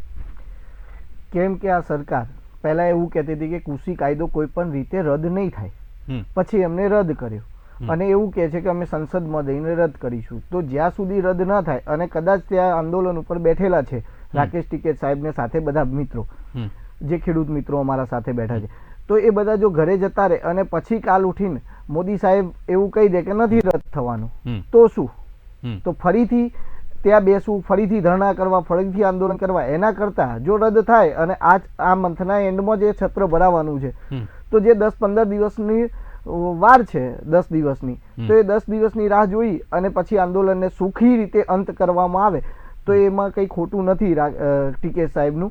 અને જે MSPની વાત છે તો એના ઉપર ચર્ચા કરી લે સરકાર, તો એનું સુખદ આંદોલનનું અંત આવે. જો સરકાર ઝૂકી જ છે તો થોડુંક વધારે ઝૂકે એવી અમારી અપીલ છે સરકારને. અને બીજું કે 1947માં જે રીતે દેશને આઝાદી મળી હતી એવી જ ફરીથી જો દેશને આઝાદી ખેડૂતો માટે મળી હોય એવો આ કાયદો જે રદ થયો છે એને ઐતિહાસિક જીત કહેવાય. અને એમાં અમારા 700થી ઉપર વધારે ખેડૂતોને જે બલિદાન આપ્યું છે એ બલિદાનને પણ આજે આપણે સ્વીકારવું પડે અને એમની આત્માને ભગવાન ખૂબ શાંતિ આપે અને એમના પરિવારને આ દુઃખ સહન કરવાની પણ તાકાત આપે. અને આજે એમના પરિવારમાં પણ ખુશી થતી હશે કે ભાઈ અમારા પરિવારના જે સદસ્ય હતા ત્યાં જે બલિદાન આપ્યું છે એ વેડફ્યું નથી અને આજે જીત થઈ છે. એ બદલ હું એ પરિવારને પણ સલામ કરું છું. દેશના નાગરિકોને જે સાથ અને સહકાર આપ્યો છે એ તમામ નાગરિકોનો હું ખેડૂત વતી આભાર વ્યક્ત કરું છું. પંકજજી, જે પ્રકારે આપણે વાત કરી, ખુશી તો છે, ઘણી બધી ઐતિહાસિક જીત છે ખેડૂતોની, તમામ પ્રકારે આપણે વાત કરી, પરંતુ 700 જેટલા ખેડૂતો છે તેમની પણ શહાદતની વાત કરવામાં આવે છે કે આટલા ખેડૂતોની બલિદાન બાદ સરકારે આ રીતે કર્યું. અને બીજી એક વાત કે ચૂંટણીને પણ આમાં વચ્ચે લાવવામાં આવે છે, રાજકીય રીતે પણ આ બધું જ વચ્ચે લાવવામાં આવે છે. તો આપ આને કઈ રીતે જુઓ છો? ચોક્કસ. જો સરકાર, કોઈ પણ સરકાર હોય ત્યારે નિર્ણય ત્યારે જ બદલતી હોય છે કે જ્યારે એને કઈ જગ્યાએ નુકસાન જતું હોય. ખેડૂત માટે જો એને વિચારવાનું હતું તો આજે 1 વર્ષ સુધીની રાહ જોવાનો તો કોઈ મુદ્દો હતો જ નહીં. જો એ રાહ ના જોયું હોત તો એ વહેલા જ આપી દોત. પણ ઇલેક્શન આવી રહ્યું છે એ વાત પણ ચોખ્ખી જ છે કે જો એ ઇલેક્શનમાં ઉત્તર પ્રદેશમાં પણ એમને નુકસાન જાય એવું છે, પંજાબમાં પણ નુકસાન જાય એવું છે, એટલે એના લીધે ચોક્કસ આ નિર્ણય લેવાયો હોય એ પણ આપણે કહી શકીએ છીએ. હવે તમામ જે શહાદત થયેલા છે આપણે ખેડૂતોની આપણે વાત કરી, તો તેમના માટે આપ શું કહેશો? એક ખેડૂત નેતા તરીકે ડાયાભાઈ, તમારી પાસે. જી ડાયાભાઈ, આપનો અવાજ આવી રહ્યો છે? આપનો અવાજ મ્યુટ છે. હા, ચાલુ કરું છું. જી જી જી જી આવ્યો અવાજ આવ્યો. ફરીથી ચાલુ. જી ડાયાભાઈ, આપનો અવાજ મ્યુટ છે. જી મ્યુટ છે, ચાલુ કરો. ડાયાભાઈ, આપનો અવાજ મ્યુટ છે. ચાલો કરો. જી જી જી આવ્યો. આજે મારે જે ખેડૂત આગેવાન તરીકે મારે જે વાત કરવાની છે એ આ 3 કૃષિ કાયદાની કઈ એવી જોગવાઈઓ હતી કે ખેડૂતો આજે 1 વર્ષ સુધી લડે છે, પોતાના જીવના બલિદાન આપીને લડે છે. આ જે કાયદાઓ છે એ કાયદાઓની જોગવાઈઓ મોટી કંપનીઓ માટે, કોર્પોરેટ કંપનીઓ માટે બનાવવામાં આવેલી હતી. અને જો ખરેખર કૃષિ કાયદા હોય તો એ રાજ્યનો અધિકાર છે અને એની સત્તા રાજ્યને છે. કેન્દ્ર સરકારે અધ્યાદેશથી જે કાયદા બનાવ્યા છે, મારા મિત્ર હિરેનભાઈ કહેતા હોય કે સંસદમાં આ કાયદા 5 જૂન 2020 ના રોજ અધ્યાદેશથી એટલે કે ઓર્ડિનન્સથી બનાવવામાં આવ્યા છે અને એ કાયદાને માત્ર એના અનુમોદન માટે સંસદની અંદર લેવામાં આવ્યા છે, ત્યારે કોઈ પણ પ્રકારની ચર્ચાઓ કરવામાં આવી નથી. અને આ કાયદાઓની જોગવાઈથી જે પરિસ્થિતિ આવનારા સમયમાં થવાની હતી એ ખેડૂતો બહુ સારી રીતે જાણે છે. કારણ કે સંગ્રહ શક્તિનો ફાયદો, સંગ્રહખોરી અને કાળાબજારીનો ફાયદો કોર્પોરેટ કંપનીઓને થાય, ખેડૂતોને ન થાય. ગયા વર્ષની અંદર તમે જુઓ તો ખેડૂતોની મગફળી જે વેચાણી 900 રૂપિયામાં અને 1500 રૂપિયા પહોંચ્યા, સોયાબીન 800માં વેચાણું અને ખેડૂતોનું અને એના 1800 રૂપિયા થયા. આ જ રીતે કપાસ ખેડૂતોનો 900 થી 1000માં વેચાણો અને 1700 રૂપિયા કપાસના થયા. તો આને ખેડૂતોના હિતના કાયદા કઈ રીતે કહી શકાય? આ ખેડૂતોના હિત માટેના કાયદા નથી. કોર્પોરેટ કંપનીઓને આંતરરાજ્યમાં જે વેપાર કરવો હોય એ સ્થાનિક ત્યાંના કાયદાઓ એને નડતર ન થાય એના માટેથી આ કાયદાઓનો બદલાવ કરી અને રાજ્યો ઉપર થોપવામાં આવેલા આ કાયદાઓ છે. એટલા માટે આ લડત ચાલે છે. આ કોઈ ચૂંટણી જીતવા માટેની આંદોલન નથી. આ આંદોલન ખેડૂતોના ભવિષ્યનું આંદોલન છે. અને હું તો ધન્યવાદ આપું સંયુક્ત કિસાન મોરચાને કે ઐતિહાસિક રીતે જે સંગઠનની એકતા ઉભી કરી અને આ એકતાથી આ જે લડાઈ લડ્યા એની માત્ર ભારતના લોકોએ નહીં, આખી દુનિયાના લોકોએ આ આંદોલનની પ્રશંસા કરી છે. અને લોકશાહીમાં આંદોલનનું બહુ મોટું યોગદાન હોય છે. અને આ યોગદાન થકી સરકારના તાનાશાહીપૂર્ણ નિર્ણયની સામે આ ખેડૂતો લડ્યા છે. અને હજુ પણ વડાપ્રધાનશ્રીએ જાહેરાત કરી એનાથી સંતોષ નથી. કારણ કે કાયદાઓ જે સંસદમાં અનુમોદન આપ્યું છે એ સંસદની અંદર ખેડૂતો સાથે ચર્ચાઓ કરી અને સંસદ દ્વારા એ કાયદાઓ રદ કરવામાં આવે. ત્યારબાદ સંયુક્ત કિસાન મોરચા આંદોલન ખતમ કરશે. એટલે સરકારનો બીજી એક વાત જે છે, ખેડૂતોને સૌથી મોટો સવાલ ભાવનો છે. સરકારે એમએસપી ની વાત લીધી નથી. મિનિમમ સપોર્ટ પ્રાઇસ વગર ખેડૂત બચી ના શકે, કારણ કે ખેડૂતોને સંગ્રહખોર અને કંપનીઓના શોષણમાં બચાવવા હોય તો એમએસપી ની ગેરંટી આપતો કાયદો બનાવવો પડે, અને આ કાયદા થકી જ ખેડૂતો બચી શકે. જી જી જી એમએસપી ની વાત આપણે ચોક્કસથી કરીશું આગળ. રાજુભાઈ, આપની પાસે આવું છું. આમ આદમી પાર્ટીની વાત કરીએ તો જ્યારે આંદોલન શરૂ થયું એના 1 મહિના પછી જ અરવિંદ કેજરીવાલે કહ્યું હતું કે આ કાયદા પાછા ખેંચવા જોઈએ 2020માં, અને અત્યારે આ કાયદા પાછા ખેંચાઈ ગયા છે. શું કહેશો? સૌથી પહેલા આપ પણ કિસાન સંગઠન સાથે જોડાયેલો છો. જી, જ્યારથી 3 કૃષિ કાયદા લાગુ કરવામાં આવ્યા ત્યારથી ભાજપના પ્રવક્તાઓ, ભાજપના મંત્રીઓ, મુખ્યમંત્રી હોય કે કેન્દ્રીય મંત્રી હોય, ટીવીના માધ્યમથી કે સભાઓમાં આ 3 કાયદાઓના ફાયદા અત્યાર સુધી ગણાવતા હતા. પરંતુ આ 3 કાયદાથી જે ખેડૂતોને નુકસાન થવાનું હતું એ ખેડૂતો સારી રીતે જાણતા હતા. આપણે કોઈ આ મુદ્દે રાજકીય કે પછી પોલિટિક્સ કરવા અત્યારે ભેગા નથી થયા. જો એ વાત કરવી હોય તો શરૂઆતથી જે આપે વાત કરી કે કેજરીવાલજીએ તો શરૂઆતથી જમવાની અને રહેવાની, પાણીની વ્યવસ્થા કેજરીવાલજીએ કરેલી, પણ આપણે એમાં કાંઈ પડવું નથી. મૂળ વાત એ છે કે જ્યારે આ 3 કાયદા લાગુ કરવામાં આવ્યા, એ 3 કાયદાને ખેડૂતોએ કાળા કાયદા નામ આપ્યું. પોતાના રાજ્યની અંદર એના વિરોધમાં આંદોલનો અને ધરણા ચાલુ કર્યા ત્યારબાદ દિલ્હી જવા માટે, દિલ્હી કૂચ કરવા માટે ખેડૂતો નીકળી પડ્યા. જ્યારે ખેડૂતોએ દિલ્હી જવાની જાહેરાત કરી ત્યારે આ સંવેદનશીલ ગણાતી ભાજપ સરકારે ખેડૂતોને દિલ્હી ન પહોંચવા દેવા માટે અનેક પ્રયાસો કર્યા, જેમાં ખેડૂતોને રોડ, હાઈવે પર બેરિકેડ લગાવી રોડ ખોદી નાખવામાં આવ્યા, રોડમાં ખીલાઓ ધરબી દેવામાં આવ્યા, ખેડૂતો ઉપર પાણીઓનો મારો કરવામાં આવ્યો. તેમ છતાં ખેડૂતો પોતાની શાંતિ રાખી અહિંસક રસ્તે આંદોલનમાં અડગ રહ્યા અને દિલ્હીની બોર્ડર પર લાખો ખેડૂતો જમા થઈ ગયા. એ ખેડૂતોને અત્યાચાર કરીને આ સરકારને સંતોષ ન થયો, અત્યાચારની સામે ખેડૂતો ઝૂક્યા નહીં, એટલે ખેડૂતોને ઉશ્કેરવાનું એક નવી ગેમ ચાલુ કરવામાં આવી, જેના ભાગરૂપે હરિયાણાના કરનાલની અંદર ખેડૂતો ઉપર લાઠીઓ વરસાવવામાં આવી, ખેડૂતોના માથા ફોડવામાં આવ્યા. હરિયાણાના ભાજપના મુખ્યમંત્રી ખટ્ટર સાહેબ એવા નિવેદન જાહેરમાં આપતા કે ખેડૂતો જ્યાં દેખાય ત્યાં એમના માથા ફોડી નાખો, ખેડૂતો ઉપર લાઠીઓ વરસાવો, તમે ખેડૂતોને મારીને જેલમાં જશો ને છૂટશો ત્યાં નેતા બનીને છૂટશો. એટલેથી સંતોષ ન થતા યુપીના લખીમપુરની અંદર, મને આ પૂરતો સમય આપજો, મેં બધાને સાંભળ્યા છે. રાજુભાઈ એક સવાલ, એ તમારી વાત પૂરી કરજો, પણ બીજો એક સવાલ મારો એમાં તમે એડ કરી દેજો. સાગર રબારી આપમાં જોડાયા, તેમણે કૃષિ કાયદાનું સમર્થન કર્યું હતું, અને આમ આદમી પાર્ટી તમારી વાત કરી, બીજા નેતાઓની વાત કરી તો એ આ કૃષિ કાયદાથી અસમર્થ છે. આવું કેમ? એ પણ જવાબ આપી દઉં છું.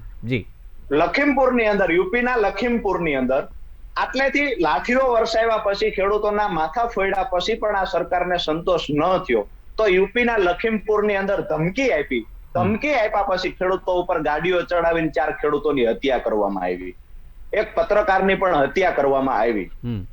તેમ છતાં આ ટોટલ સંખ્યા ગણીએ તો 700 થી વધારે ખેડૂતોએ આ આંદોલનના સમયગાળા દરમિયાન શહીદી વહોરી છે.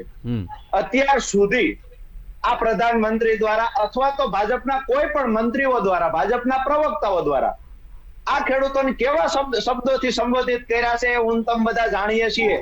ખેડૂતોને ખાલિસ્તાની કહેવામાં આવ્યા, પાકિસ્તાની કહેવામાં આવ્યા, આતંકવાદી કહેવામાં આવ્યા. જે ખેડૂતોના દીકરા બોર્ડર પર શહીદ થતા હતા એ બાપને આતંકવાદી કીધા છે.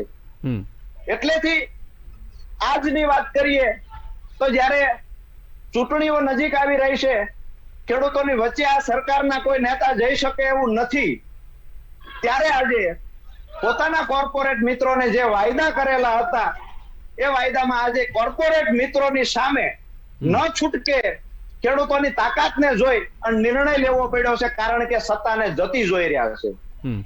આ સમયે ભાજપના એટલે કે માનનીય આપણા વડાપ્રધાન, જેને ખેડૂતોને આખું ભાજપની ટીમ ખાલિસ્તાન ને પાકિસ્તાની કહેતા હતા, આંદોલનકારીઓ પાકિસ્તાની છે, બહારથી ફંડિંગ આવે છે કહેતા એ જ આંદોલનકારીઓને આજે 18 મિનિટની સ્પીચમાં વડાપ્રધાને 41 વખત ખેડૂતો કીધા ને એમની માફી માંગી છે. તો જે તે સમયે તમે સ્ટેટમેન્ટ આપતા હતા કે પછી આજે તમે એ જ આંદોલનકારીઓને ખેડૂત કીધા. આજે તમે સાચા હતા કે જે તે સમયે આતંકવાદી કહેતા ત્યારે સાચા હતા. એક સમય એવો હતો કે તમે આના ફાયદા ગણાવતા. આજે તમે પોતે ભૂલ સ્વીકારી છે, એનો મતલબ સાફ છે કે તમે આને ખરેખર ખેડૂતો સાચા હતા અને તમારો નિર્ણય મૂર્ખામી ભર્યો હતો. સત્તાના નશામાં આવી બહુમતીનો દુરુપયોગ કરી અને તમે આ મૂર્ખામી ભર્યો નિર્ણય લીધો હતો. સાગર રબારી વાળો જવાબ સાગરભાઈની કરી હું જવાબ પણ આપી દઉં છું. હું ભાજપના મિત્રની જેમ ભાગીશ નહીં જવાબ આપીશ જ. કયા જવાબ જોઈ છે બોલો, માગો, બધા જવાબ આપશો. તમે ખાલી આપણે જવાબથી ભાગવાની વાત અત્યારે આગળ વધારીએ.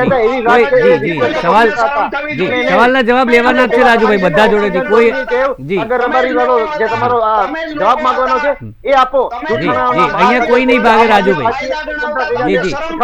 જી રાજુભાઈ આપણે એક એક કરી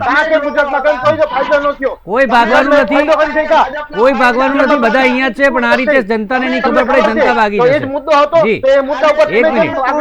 એક મિનિટ જી હિરેનભાઈ એક મિનિટ હિરેનભાઈ એક મિનિટ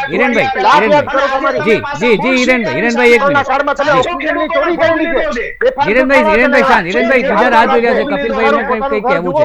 હિરેનભાઈ એક મિનિટ પ્લીઝ. જી રાજુભાઈ સાગર રબારીનો જવાબ. રાજુભાઈ સાગર રબારીનો જવાબ આગળ વધવું છે મારે. તમને જનતાએ બતાવ્યું છે, અમે નહીં. હિરેનભાઈ એક મિનિટ હિરેનભાઈ જી રાજુભાઈ સાગર રબારીનો જવાબ. જી અવાજ જી કેજરીવાલનો કાંડ હતો. એ મુદ્દે ચર્ચા કરવી હોય તો ગુજરાત બંનેને શાંત, બંનેને ભાઈ અવાજ મારે મ્યુટ કરવા પડશે. રાજુભાઈ એક મિનિટ. જી સાગર રબારીનો જવાબ. જે સાગરભાઈની વાત, સાગરભાઈનો હું આપને જવાબ આપી દઉં કે સાગરભાઈના શરૂઆતથી સ્ટેટમેન્ટ હતા. જે તે સમયે ખેડૂતો માટે લડ્યા છે, ખેડૂત આગેવાન છે, ખેડૂતો માટે કેટલા આંદોલનો કર્યા છે અને નોલેજેબલ વ્યક્તિ છે, એ હું તમે બધા જાણીએ છીએ. એમને શરૂઆતથી કહેલું કે આ 3 કૃષિ કાયદાથી જે સરકાર ફાયદા ગણાવે છે એ ખરેખર લાગુ થશે ત્યારે ફાયદા થશે કે કેમ, એના પર શંકા સાગરભાઈએ શરૂઆતથી શંકા વ્યક્ત કરેલી. એની સાથે એમને ઉદાહરણ પણ આપેલું કે જે પ્રધાનમંત્રી ફસલ બીમા યોજના જયારે લોન્ચ કરવામાં આવી ત્યારે યોજના બધાને સારી લાગતી હતી, પણ ખરેખર યોજના લાગુ થઈ ત્યારે ખેડૂતોને લૂંટાઈ ગયા, ખેડૂતોનું શોષણ થયું અને ફાયદો કંપનીઓને થયો. ખરેખર આ યોજનામાં પણ દેખાડવામાં આવે છે એ મુજબ ખરેખર 3 કાયદા લાગુ કર્યા પછી ખેડૂતોને ફાયદો થશે કે કેમ એના પર શંકા વ્યક્ત કરી હતી. બીજી વાત કે ખેડૂતોને આ કાયદાની જરૂર નથી તો જબરજસ્તીથી ખેડૂતો ઉપર થોપી બેહારવા ન જોઈએ, ખેડૂતોને સાંભળવા જોઈએ. ખેડૂતો સાથે 11 વખત મીટિંગ થઈ, એ નાટ્યાત્મક મીટિંગ હતી અને ખરેખર જો સાચી રીતે મીટિંગ કરી હોય તો એના વિડીયો રેકોર્ડિંગ થયેલા છે, વાયરલ કરવામાં આવે. ખેડૂત આગેવાનનો આક્ષેપ છે, અડધી મિનિટમાં મારી વાત પૂરી કરું. ખેડૂત આગેવાનોનો આક્ષેપ છે જે વિદ્યા ભવનમાં મીટિંગમાં જતા એ જ ખેડૂત આગેવાનોનો કે અમને બહાર પણ કઈ અલગ કહેવામાં આવતું, મીટિંગની અંદર પણ અમારી સાથે અલગ ચર્ચાઓ થતી, મીટિંગની અંદર જે અમારી વાત અમે મૂકતા હતા એના પર નિર્ણય લેવાના બદલે એને હસી મજાક ઉડાવવામાં આવતી હતી. આ ખેડૂત આગેવાનોનો આક્ષેપ છે અને ખરેખર સરકાર સાચી હોય તો એ વિડીયો રેકોર્ડિંગ વાયરલ કરે. કપિલભાઈ આપની પાસે આવું છું, દીપકભાઈ રાહ જોઈ રહ્યા છે, ત્યારબાદ તમારી પાસે આવું છું. દીપકભાઈ કેટલી ખુશી છે આજે? દીપકભાઈ આ બધી વ્યવસ્થા માટે બલરામ ભગવાને દેખાડેલી દિશા. કપિલભાઈ આપની પાસે આવું છું. આપની પાસે આ બધી વ્યવસ્થા માટે બલરામ ભગવાને બતાવેલી દિશા પ્રમાણે ખેડૂતો તારણહાર બની.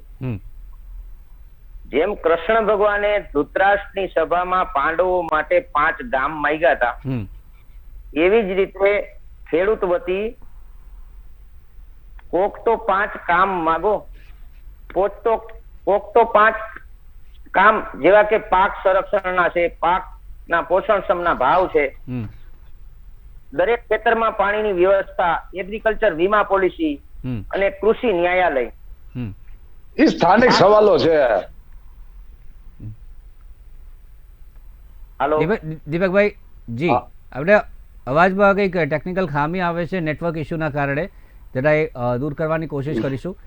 કપિલભાઈ, આપ કંઈ કહેવા માંગતા હતા? જો જે પ્રકારે કાળા કાયદા લાગુ કરવામાં આવ્યા, ત્યારબાદ એ કાળા કાયદાઓને લાગુ કરવા માટે, એ કાળા કાયદાઓને પાછા નહીં ખેંચવા માટે આજે ભારતીય જનતા પાર્ટીની સરકારે જે ષડયંત્રો કર્યા, જે કાવતરાઓ કર્યા, જે હુમલાઓ કર્યા, જે દેશના ખેડૂતોને કચડી નાખવાના પ્રયાસ કર્યા, અને લખીમપુર ખીરીની અંદર ભારતીય જનતા પાર્ટીના કેન્દ્ર સરકારના કેન્દ્ર રાજ્ય ગૃહમંત્રી દ્વારા ધમકી આપવામાં આવે કે 2 મિનિટ મેં સીધા કર દૂંગા, અને ત્રીજા દિવસે એનો છોકરો થાર ગાડી લઈને નીકળે અને દેશના ખેડૂતોને કચડી નાખે. આ ઘટનાથી દેશ આખો હાલી ગયો હતો, આખો દેશ આક્રોશિત થયો હતો. કોંગ્રેસ પાર્ટી દેશના ખેડૂતો સાથે ઉભી રહી હતી. કોંગ્રેસ પાર્ટી અમારા રાષ્ટ્રીય મહામંત્રી પ્રિયંકા ગાંધીજી દ્વારા તાત્કાલિક લખીમપુર ખીરી જવામાં આવ્યા અને દેશના ખેડૂતોને ન્યાય અપાવવાનું કામ કરવામાં આવ્યું. અને આ જે પ્રકારે ભારતીય જનતા પાર્ટીની સરકારે દેશના ખેડૂતો પર જોર જુલમ કર્યો છે, જે પ્રકારે ખેડૂતોને તમે જોયા હતા દ્રશ્યો ગયા વર્ષે કે ખેડૂતો જયારે દિલ્હી આવી રહ્યા હતા ત્યારે તેમની ઉપર લાઠી, દંડા, પાણીની બોછારો, આંસુ ગેસના ગોળાઓ દાગવામાં આવ્યા. એ ખેડૂતો ત્યાં પણ નતા રોકાયા. સાહેબ, આ હિન્દુસ્તાન છે. ભારતીય જનતા પાર્ટી સમજી જાય આ ટ્રેલર છે. તો હિન્દુસ્તાનના ખેડૂત ઉપર એની સામે પડવાની કોશિશ કરી તો અંગ્રેજો પણ નથી ટકી શક્યા ભાઈ. અંગ્રેજોને ભાગી જવું પડ્યું છે. તો આ ભારતીય જનતા પાર્ટીની સરકાર જે અંગ્રેજોની નીતિથી કામ કરી રહી છે, જે તાનાશાહીથી નીતિથી કામ કરી રહી છે, આ આંદોલન બાદ જાગે.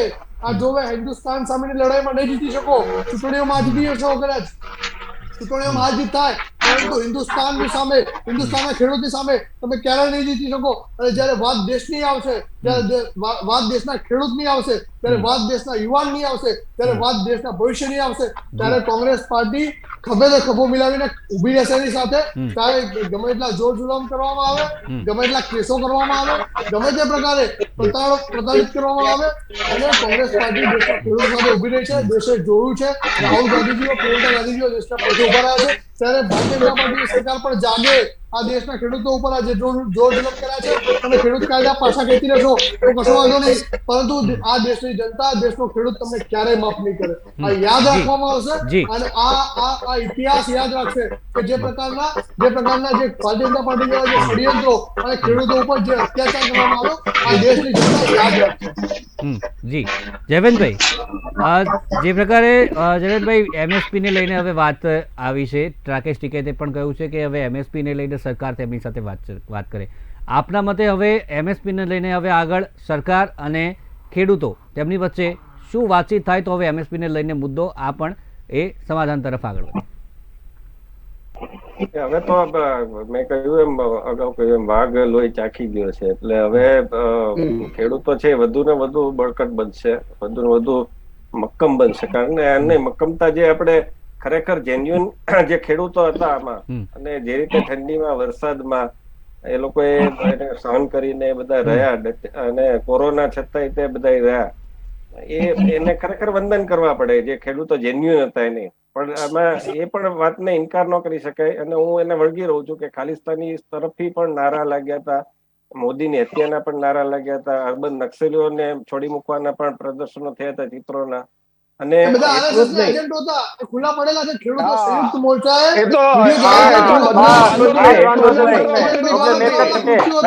ખેડૂત વિરોધી બતાવો છો, પણ આ ખાલિસ્તાનીઓ અને આતંકવાદીઓની વિરોધમાં મારી વાત સાંભળો, એ વાત હતી. વચ્ચે બોલીને તમે તમારી ખેડૂતો ઉપર કોઈ આક્ષેપ નહીં કરે. વિનંતી કરીશ બધાને, ખેડૂતો ઉપર કોઈ આક્ષેપ નહીં કરે. જયવંતભાઈની વાત પતવા દો, એક એક કરીને બોલીએ.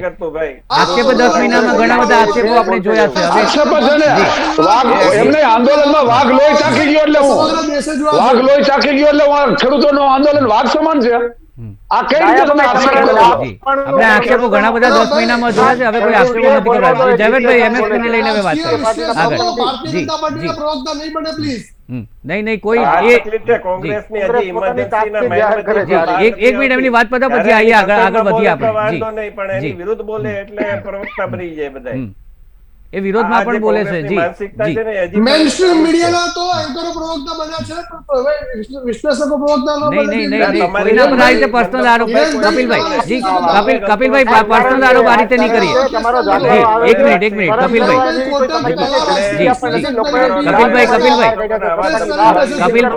કપિલભાઈ એમની વાત મૂકવા, એમની વાત જરા મૂકી રહ્યા છે, જરા સાંભળી લઈએ. કોઈની પર પર્સનલ આ રીતે પક્ષ પર નહીં જઈએ આપણે.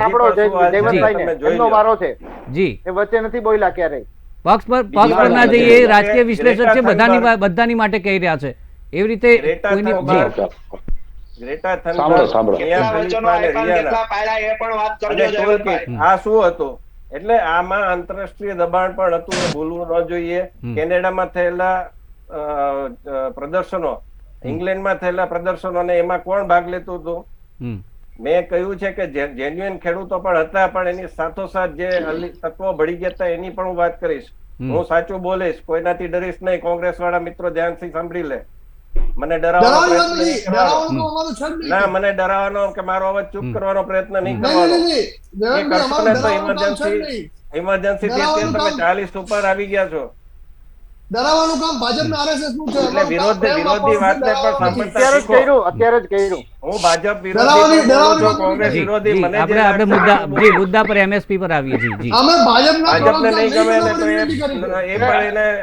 પણ જી જી આગળ વધીએ. મારે કોઈ હિરેનભાઈ જી આગળ હિરેનભાઈ એમએસપી ને લઈને હવે વાત અહીંયા અટકી છે.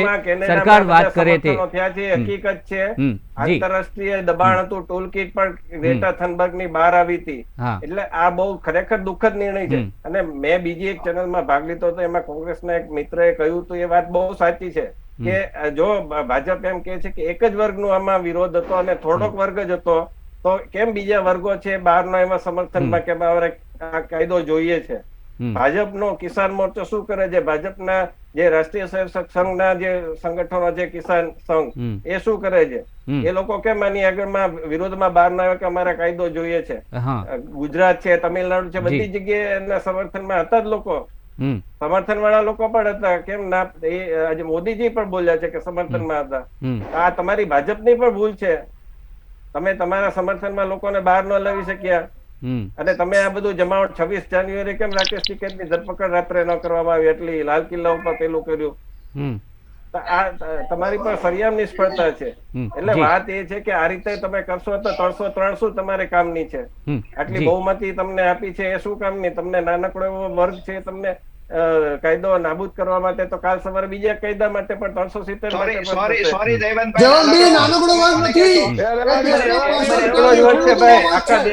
આખા દેશના ખેડૂતોના સંદર્ભમાં જુઓ તો બહુ નાનકડો વર્ગ છે.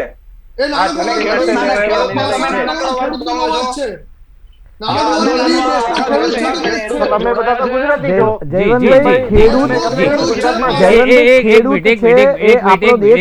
ખેડૂત પ્રધાન દેશ કહેવાય છે જયવંતભાઈ. આપણો દેશ ખેતી પ્રધાન દેશ છે. જી કેવી રીતે તમે નાનો મુદ્દો હિરેનભાઈ નાનકડો વર્ગ કરવા માટે સરકાર પ્રયત્નશીલ હતી. આંદોલન કરવા દેવાની મનાઈ હતી. જી આગળ વધીએ.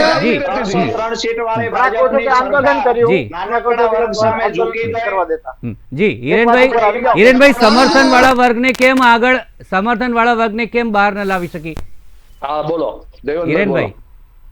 હિરેનભાઈ સમર્થન વાળા વર્ગને કેમ આગળ બહાર ન લાવી શકી?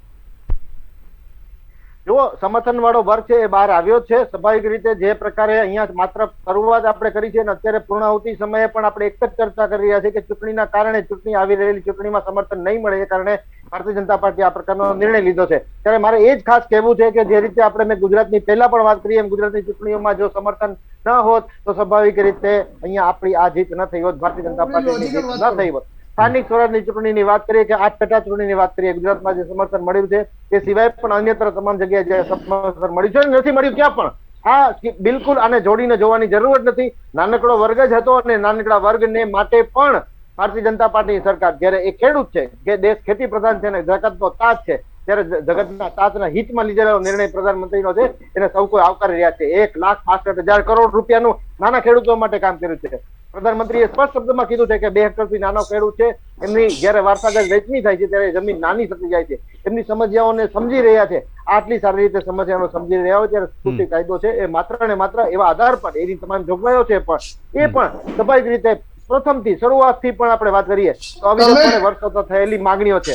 એ માંગણીઓ અને એ કાયદાની રચના પણ કૃષિ વૈજ્ઞાનિકો, કૃષિ અર્થશાસ્ત્રીઓ, ખેડૂત સંગઠનો અને ખેડૂતના એવા હિત ધરાવતા લોકોએ કરી છે. આ માત્ર ને માત્ર એક પાર્ટીનો કે એક વર્ગનો નિર્ણય નથી, અને એક નાનો વર્ગ હોય તો પણ બિલકુલ એમના માટે કોઈ પણ કાયદામાં ફેરફાર કરવાની જરૂર પડે તો કરી શકાય એવી નિર્ણય શક્તિ ભારતીય જનતા પાર્ટીમાં છે. આ સૌથી મોટી તમે એટલા બધા ખેડૂત હિતેચ્છુ હતા તો દેશની 700 ખેડૂતો શહીદ થયા, 16 મહિના સુધી રોડ રસ્તા ઉપર ઊંઘી રહ્યા. તમારો આંકડો છે, તમારો ઉભો કરેલો છે 700 ખેડૂતો શહીદ થયા. એ ઉપજ છે કે શું છે આપણે ખેડૂત પાસેથી જાણી લઈએ. આ પંજાબીઓની આ શીખોની વાત તમે કરો છો. એક સમય નરસંહાર તમે શીખોનો કરેલો, એ શીખોનો નરસંહાર શા માટે ભૂલી જાવ છો? આ કોંગ્રેસ જ હતી, યાદ કરો. દેશ જાણી ગયો છે ખેડૂતોના હિતેચ્છુ હોત તો ખેડૂતો પર ગાડીઓ ન ચડાવી હોત, દેશના 700 ખેડૂતો શહીદ ન થવું પડ્યું હોત. શીખોનો નરસંહાર કોણે કરેલો? મુદ્દા પર આપણે મુદ્દા પર જ રહીએ. મુદ્દા પર રહીએ. પાછા આવી પંકજભાઈ પાસે જઉં છું. જી પંકજભાઈ જી બીજી વાત રહેવા દો. જી પંકજભાઈ આપ કઈ કહેવા માંગતા હતા વચ્ચે? જી જી એ જ વાત પર આગળ વધીએ. જી પંકજભાઈ. બિલકુલ નાનકડો વર્ગ. પંકજ, દેશના ખેડૂતોથી આખો દેશ ચાલે છે. હિરેનભાઈ, તમારા ઘરે પણ જે 2 ટાઈમનું જમવાનું આવતું હશે તો કદાચ એ ખેડૂતના તરફી આવતું હશે, અને કોંગ્રેસના નેતા સાહેબ તમને પણ કહું કે તમારા ઘેર જમવાનું આવતું હશે એ પણ કપિલભાઈ ખેડૂતના ખેતરથી જ આવે છે. એટલે તમામ પક્ષના મિત્રોને જણાવવા માંગુ છું કે ખેડૂત કોઈ નાનો વર્ગ નથી, અને ખેડૂત જો નાનો વર્ગ હોય ને તો આ દેશને ચલાવવો અઘરો પડી જાય. 70% જે જીડીપીનો ગ્રોથ હોય ને એમાં ખેડૂતનું યોગદાન હોય છે. કાચી ફસલથી લઈ અને પાકું જે ધન પેદા થાય છે ને ત્યાં સુધીની બધી ખેડૂતનો હાથ છે. તો તમે જે રીતે નાના વર્ગ તરીકે વાત કરો છો, અને પાછા તમને પેલા જયવંતભાઈએ કીધું કે નાનો વર્ગ, એટલે હિરેનભાઈએ પકડી લીધું કે નાનો વર્ગ હોય તો તમારા મોદી સાહેબને ઝૂકવું ના પડ્યું હોત. હિરેનભાઈ બરાબર, 1 વર્ષ સુધી મોદી સાહેબ જે તાગા થયા કર્યા છે એને શું જોવાનું અમારે? ખેડૂત કોઈ સામાન્ય વર્ગ છે? ગુજરાતના 56 લાખ ખેડૂતોનો પાક વીમો ખાઈ ગઈ બેઠી છે સરકાર. અપાવડાઓને તમે એમ કહેતા હોય કે સરકાર અમારી સાથે છે. તો હિરેનભાઈ, આપણે કાલે મુખ્યમંત્રી સાથે બેઠક કરાવડાવો, ખબર પડે કે પાક વીમો કોણ ખાઈ ગયું કેવી રીતે. ગુજરાતના 2016 થી પાક વીમો પેન્ડિંગ પડ્યો છે, અને હજુ સહાય પણ નહીં ચૂકવાઈ. આજે નુકસાન થયું એ, અને આજે જે 2 દિવસથી માવઠાની પરિસ્થિતિમાંથી ખેડૂતોને નુકસાન થયું છે એનું પણ જો સરકાર ધ્યાન આપે તો એમના ઉપર તમને વ્યક્ત કરું છું. હિરેનભાઈ જી હજુ પણ નથી આવી રહ્યો. જી ડાયાભાઈ, આપ કઈ કહેવા માંગતા હતા? ડાયાભાઈ મ્યુટ છો. ડાયાભાઈ આપણો અવાજ મ્યુટ છે. જી આ જે કાયદાઓ છે, આ કાયદાઓની અસરો જે ખેડૂતો ઉપર પડનારી છે એ નાનકડો વર્ગ નથી. જે અત્યારે મૂલવણી થઈ રહી છે, નાનકડો વર્ગ વિરોધ કરી રહ્યો છે. ગુજરાતની અંદર અમે જયારે ખેડૂતોનું આંદોલન કરવા માટે 6 ડિસેમ્બરે અમદાવાદ મીટિંગ બોલાવી, અને ત્યાં કરેલી જાહેરાત પછી સરકારે અઘોષિત કટોકટીની જેમ દરેક ખેડૂતો આગેવાનો ઉપર પોલીસ પહેરો અવાજ આવી રહ્યો છે. પ્લીઝ જરા શાંત કરજો. કોઈનાથી અવાજ આવી રહ્યો છે. આગેવાનો ઉપર પોલીસ પહેરો બેસાડ્યો, નજરબંધીઓ કરી અને 144મી કલમ નાખવામાં આવી. જો ખરેખર સરકાર જો નાનકડો વર્ગ જ જો વિરોધ કરતો હોય તો સરકારે આ બધું કરવાની જરૂરત નથી. સરકાર બહુ સારી રીતે જાણે છે, અને આની અસરો ગુજરાતના ખેડૂતોમાં પણ પડી છે. એટલે ગુજરાતના ખેડૂતોમાં પણ સંગઠિત પ્રયત્નો થયો છે, અને અમે ગુજરાત કિસાન સંઘર્ષ સમિતિમાં 22 જેટલા સંગઠનો અમે દિલ્હી ગયા હતા, અને સેંકડોની સંખ્યામાં અમે જથ્થાઓ લઈને ગયા છીએ. એવું નથી. એટલે આંદોલન છે એની અસરો જોવાની હોય, અને આ અસરો છે રોજગારીની. સૌથી વધુ હું જે વાત કરું છું, આજે ખેડૂતોને ભાવનો સવાલ એ સૌથી મોટો સવાલ છે. ગુજરાતની અંદર મગફળી અત્યારે સરકારની ખરીદી ચાલુ છે, ત્યારે ખેડૂતો વેચવા નથી આવતા. સરકાર એમ કે ઊંચા ભાવ મળે. ઊંચા ભાવ નથી મળતા. જે ખેડૂતોને ખાતર લેવા માટે પૈસાની જરૂરત છે, રવિ પાક માટે બિયારણની જરૂરત છે, લોકલ મુદ્દા છે, ખુલ્લા બજારમાં વેચે છે. અને ખુલ્લા બજારમાંથી તાત્કાલિક નાણાં જી. મેળવી અને પોતાને ખાતર લેવું છે. ખાતર અત્યારે ક્યાંય મળતું નથી. લાંબી લાંબી લાઈનો થઈ છે. સરકાર જો ખેડૂતોના હિતની ચિંતા કરતી હોય તો બિયારણ ખાતર એ પાકની પ્રાથમિક જરૂરિયાત છે, એને પૂરું પાડવું જોઈએ. સરકાર નથી કરી શકતી. ત્યારે આ બધી બાબતોમાં આપણે ચિંતા કરવી જોઈએ. ભાજપના મિત્રોને ખાસ કહું કે સરકાર તમારી છે, ઘણા વર્ષો થયા છે, અને જ્યારે તમે ચૂંટાણા છો સ્થાનિક સ્વરાજ્યમાં, એ તમારું ચૂંટણીનું મેનેજમેન્ટ છે. બાકી ચૂંટણી તો જી ડાયાભાઈ, આપણે વાત કરીએ. રદ તો થઈ ગયા છે, હવે આગળ આપણે વાત કરવાની છે. જે પ્રકારે ખેડૂતો કહી રહ્યા છે, રાકેશ ટિકેત પણ કહી રહ્યા છે કે આ MSP ને લઈને વાત કરવામાં આવે અને સંસદમાં રદ થશે ત્યારબાદ જ આ જે ખેડૂતો છે તે પાછા જશે. તો આગળ હવે અંતિમ પ્રતિક્રિયા તમામની લેવા માંગુ છું કે હવે આગળ હવે ખેડૂતોએ શું કરવું જોઈએ, આગળ જે પગલાં લેવા જોઈએ અને સરકાર કઈ રીતનું વલણ દાખવે. તો આ મામલો છે કે હવે આગળ ફરીથી કોઈ આંદોલનના અણસાર આપણે ન જોઈએ. તો અંતિમ પ્રતિક્રિયા તમામ લોકો પાસેથી લેવા માંગુ છું. દીપકભાઈ, આપનાથી શરૂઆત કરીશું. 1 મિનિટમાં અંતિમ પ્રતિક્રિયા શું કહેશો? સાહેબ, હું કોઈ રાજકીય પાર્ટી સાથે જોડાયેલો નથી. ખેતી કરતો એક ખેડૂત છું. તો લોકલ પ્રશ્ન છે એમ કઈ અને કાઢી નાખવો બહુ કઈ લાંબા અધ્યાદેશ વિશે તો કઈ જાણતા નથી. એ કાળો છે, જોરો છે, પણ ખેડૂતોના જે કઈ 5 માંગ છે, 5 માંગ જે પોષણક્ષમ ભાવ, પૂરતા પ્રમાણમાં વીજળી, સિંચાઈની વ્યવસ્થા, કૃષિ ન્યાયાલય વ્યવસ્થા, આવી જે માંગો છે એ પાયાના ભેજની ખેડૂતોની જરૂરિયાત છે. આ લોકલ મુદ્દા કરી અને સામાન્ય માણસને, સામાન્ય ખેડૂતોનું ક્યારેય ગુમવાનું જ નહીં. જી જી જી જયવંતભાઈ, અંતિમ પ્રતિક્રિયા જલ્દી. મને એવું લાગે છે કે આ દરેક ભાજપ કરે છે, કોંગ્રેસ કરે છે કે આપ વાળા કરે છે, બધામાં રાજકારણ છે. ભાજપે ચૂંટણી જોઈને નિર્ણય લીધો છે એવું સ્પષ્ટ માનું છું. કોંગ્રેસે 2019ની મેનિફેસ્ટોમાં વિરુદ્ધ જઈને એક રાજકારણ માટે જ આ ટેકો આપ્યો હતો આંદોલનને.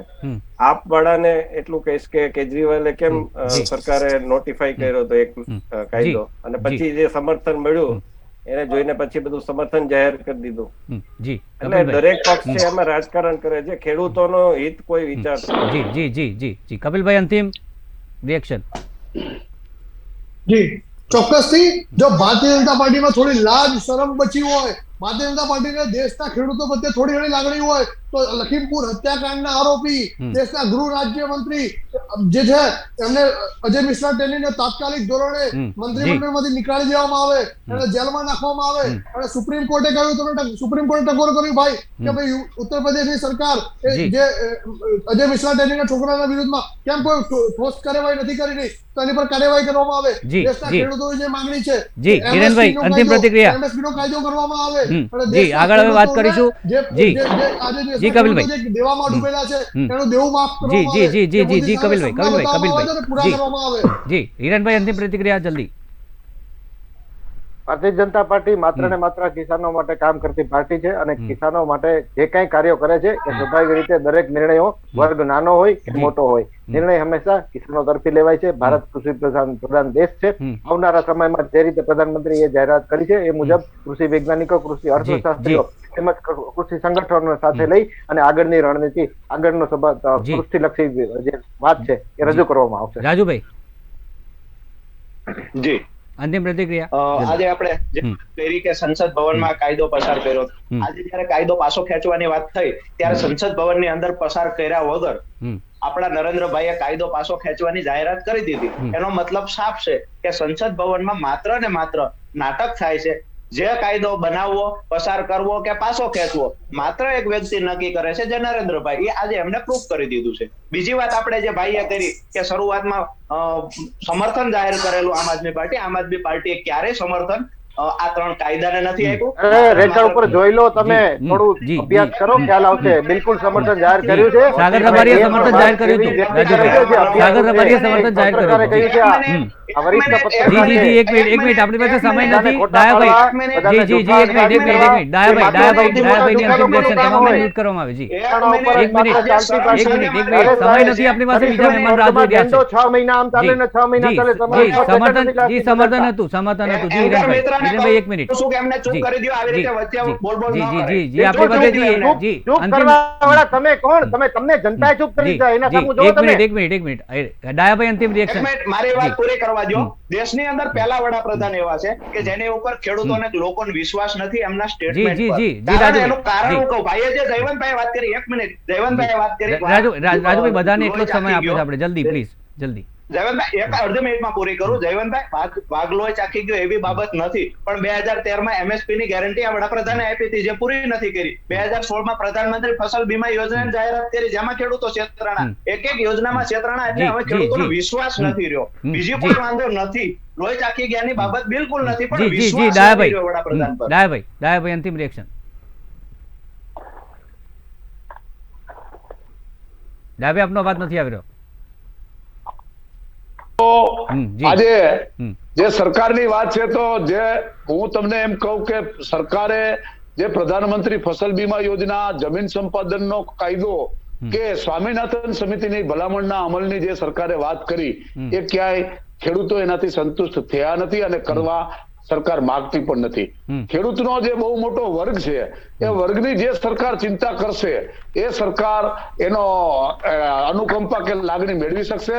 ચૂંટણીલક્ષી નિર્ણય છે, 100%ની વાત છે, પણ ખેડૂતોની ચિંતા કર્યા વગર કોઈ ચૂંટણી જીતી શકાશે નહીં, એ વાત વાસ્તવિકતા છે. હવે મુદ્દાઓ ભટકાવીને ચૂંટણી જીતવાની જે વાત છે, એ આગામી સમયમાં શક્ય નહીં બને, એ હું ચોક્કસ કહું છું. જી પંકજભાઈ અંતિમ રિએક્શન શું કહેશો? આ કાયદો રદ થયો છે એવું એટલા માટે આપણે તમે વાત કરી દી વચ્ચે કે રાકેશ ટિકેટ સાહેબ એવું કહે છે કે સંસદમાં આવીને કે ત્યારે આ કાયદો રદ થાય, બરાબર છે. તો હમણે બે મિત્રો પણ બોલ્યા કે કાયદો મોદી સાહેબના કહેવાથી રદ ન થઈ જાય, એટલા માટે રાકેશ ટિકેટ સાહેબનું કહેવું એવું છે કે સંસદમાં પાસ થયો તો સંસદમાં રદ કરવો જોઈએ, બરાબર છે. એટલે એને સમર્થન કે ભાઈ રાકેશ ટિકેટ સાહેબ કહે છે એ વાત સાચી છે અને આ થવું જ જોઈએ, તો જ કાયદો રદ થયો કહેવાય. કારણ કે ઓન પેપર જે હોય એ બોલાય, બોલેલું તો થૂંકી જાય અને બંધે થઈ જાય, એટલે ગેરંટી નથી હોતી, બરાબર, લખેલું વંચાય એ રીતે. અને બીજું કે જે રીતે અંદર આજે જે ચર્ચા થઈ અને એમાં રાજકીય ચર્ચા, જે ખેડૂતની ચર્ચા કરતો રાજકીય ચર્ચા વધારે થઈ, અને સાથે સાથે જે એક ખેડૂત મિત્રએ જે વાત કરી એના લોકલ પ્રશ્નોની વાત, તો ખેડૂત માટે દેશનો મોટો કાયદો તો બરાબર છે રદ થયો, પણ જે પાયાના પ્રશ્નો છે ખેડૂતો માટે એ મહત્વના છે, અને એ પાયાના પ્રશ્નોને નાનો મુદ્દો ન કહેવાય, એ પણ બહુ મોટો મુદ્દો છે. કારણ કે જેના ઉપર પાણી, ટાઈમ, વીજળી અને પોષકતમ ભાવ, બિયારણ ટાઈમસર ઓરિજિનલ મળે, નકલી બિયારણોનો જથ્થો બહુ મળતો હોય છે અને ખેડૂતો છેતરાતા હોય છે. તો આના ઉપર જો સરકાર ધ્યાન આપે અને ખેડૂતોને સાથ અને સહકાર મળી રહે, જે પણ સરકાર ભવિષ્યમાં આવે કે અત્યારની સરકાર ચાલતી હોય એ સરકાર, બંને પણ ધ્યાન આપી અને વિરોધ પક્ષ પણ એટલો જ સાથ સહકાર ખેડૂતો અને આમ જનતાને આપે એવી અપીલ મારી. જી જી ચોક્કસથી. હવે આગળ MSPને લઈને જે વાત કરી છે, આ સિવાય રાકેશ ટિકેટનું નિવેદન પણ છે, તે જાય સંસદમાં રદ થાય ત્યારબાદ જ તેઓ અહીંયાથી દિલ્હીથી જે પાછા ફરવાની અપીલ કરી છે નરેન્દ્ર મોદીએ, તો તે ત્યારબાદ જ પાછા ફરશે. તો તમામ મહેમાનોનો ખૂબ ખૂબ આભાર. હિરેનભાઈ, કપિલભાઈ, રાજુભાઈ, જયવંત પંડ્યા, પંકજ પટેલ, ડાયાભાઈ અને દીપકભાઈ ખૂબ ખૂબ આભાર બુલેટિન ઇન્ડિયા સાથે જોડાયા અને આ વિશેષ ચર્ચા અમારી સાથે આપણે કરી. તો આજે આપણે ચર્ચા કરી જે માસ્ટર સ્ટ્રોક સવારે નરેન્દ્ર મોદી દ્વારા ખેલવામાં આવ્યો, એવી પણ આરોપો થયા, એવા પણ આક્ષેપો થયા કે ચૂંટણી લક્ષી કરવામાં આવ્યા છે. ઉત્તર પ્રદેશની વાત કરીએ, પશ્ચિમ ઉત્તર પ્રદેશની વાત કરીએ, 137માંથી 109 સીટ ભાજપ પાસે અત્યારે છે અને તેને જાળવી રાખવા માટે આ માસ્ટર સ્ટ્રોક ખેલાયો હોઈ શકે છે. પંજાબની વાત કરીએ, પંજાબમાં 77 સીટ કોંગ્રેસ પાસે છે અને અમરિંદર સિંહની વાત કરીએ તો રાજીનામું આપ્યું, ત્યારબાદ નવી પાર્ટીની જાહેરાત તેમણે કરી અને આજે તેમણે કહ્યું કે ભાજપ સાથે તે સીટનું કોલેબોરેશન કરશે અને આગળની ચૂંટણી છે તે લડશે. એટલે સીધો જ ફાયદો આમાંથી ભાજપને થઈ શકે છે તેવી પણ અટકળો થઈ. હવે આગામી સમયમાં જ ખબર પડશે કે આ જે રદ કરવામાં આવ્યા કાયદા, તેનું ચૂંટણી પર શું આનું પરિણામ આવે છે અને ચૂંટણી પર તેની શું અસર પડે છે, ભાજપને શું ફાયદો થાય છે, કોંગ્રેસને શું ફાયદો થાય છે અને આમ આદમી પાર્ટી એમને શું ફાયદો થાય છે, અને એક મુખ્ય વાત, ખેડૂતોને આ રદ થયા બાદ શું ફાયદો થશે, ખેડૂતોનું શું રિએક્શન રહેશે, તે એક મહત્વનો મુદ્દો બની રહેશે. તો અત્યારની આ ચર્ચામાં બસ આટલું જ. ફરી મળીશું એક નવા મુદ્દા સાથે. ત્યાં સુધી મને રજા આપશો અને જોતા રહો બુલેટિન ઇન્ડિયા, ભરોસો ગુજરાતનો.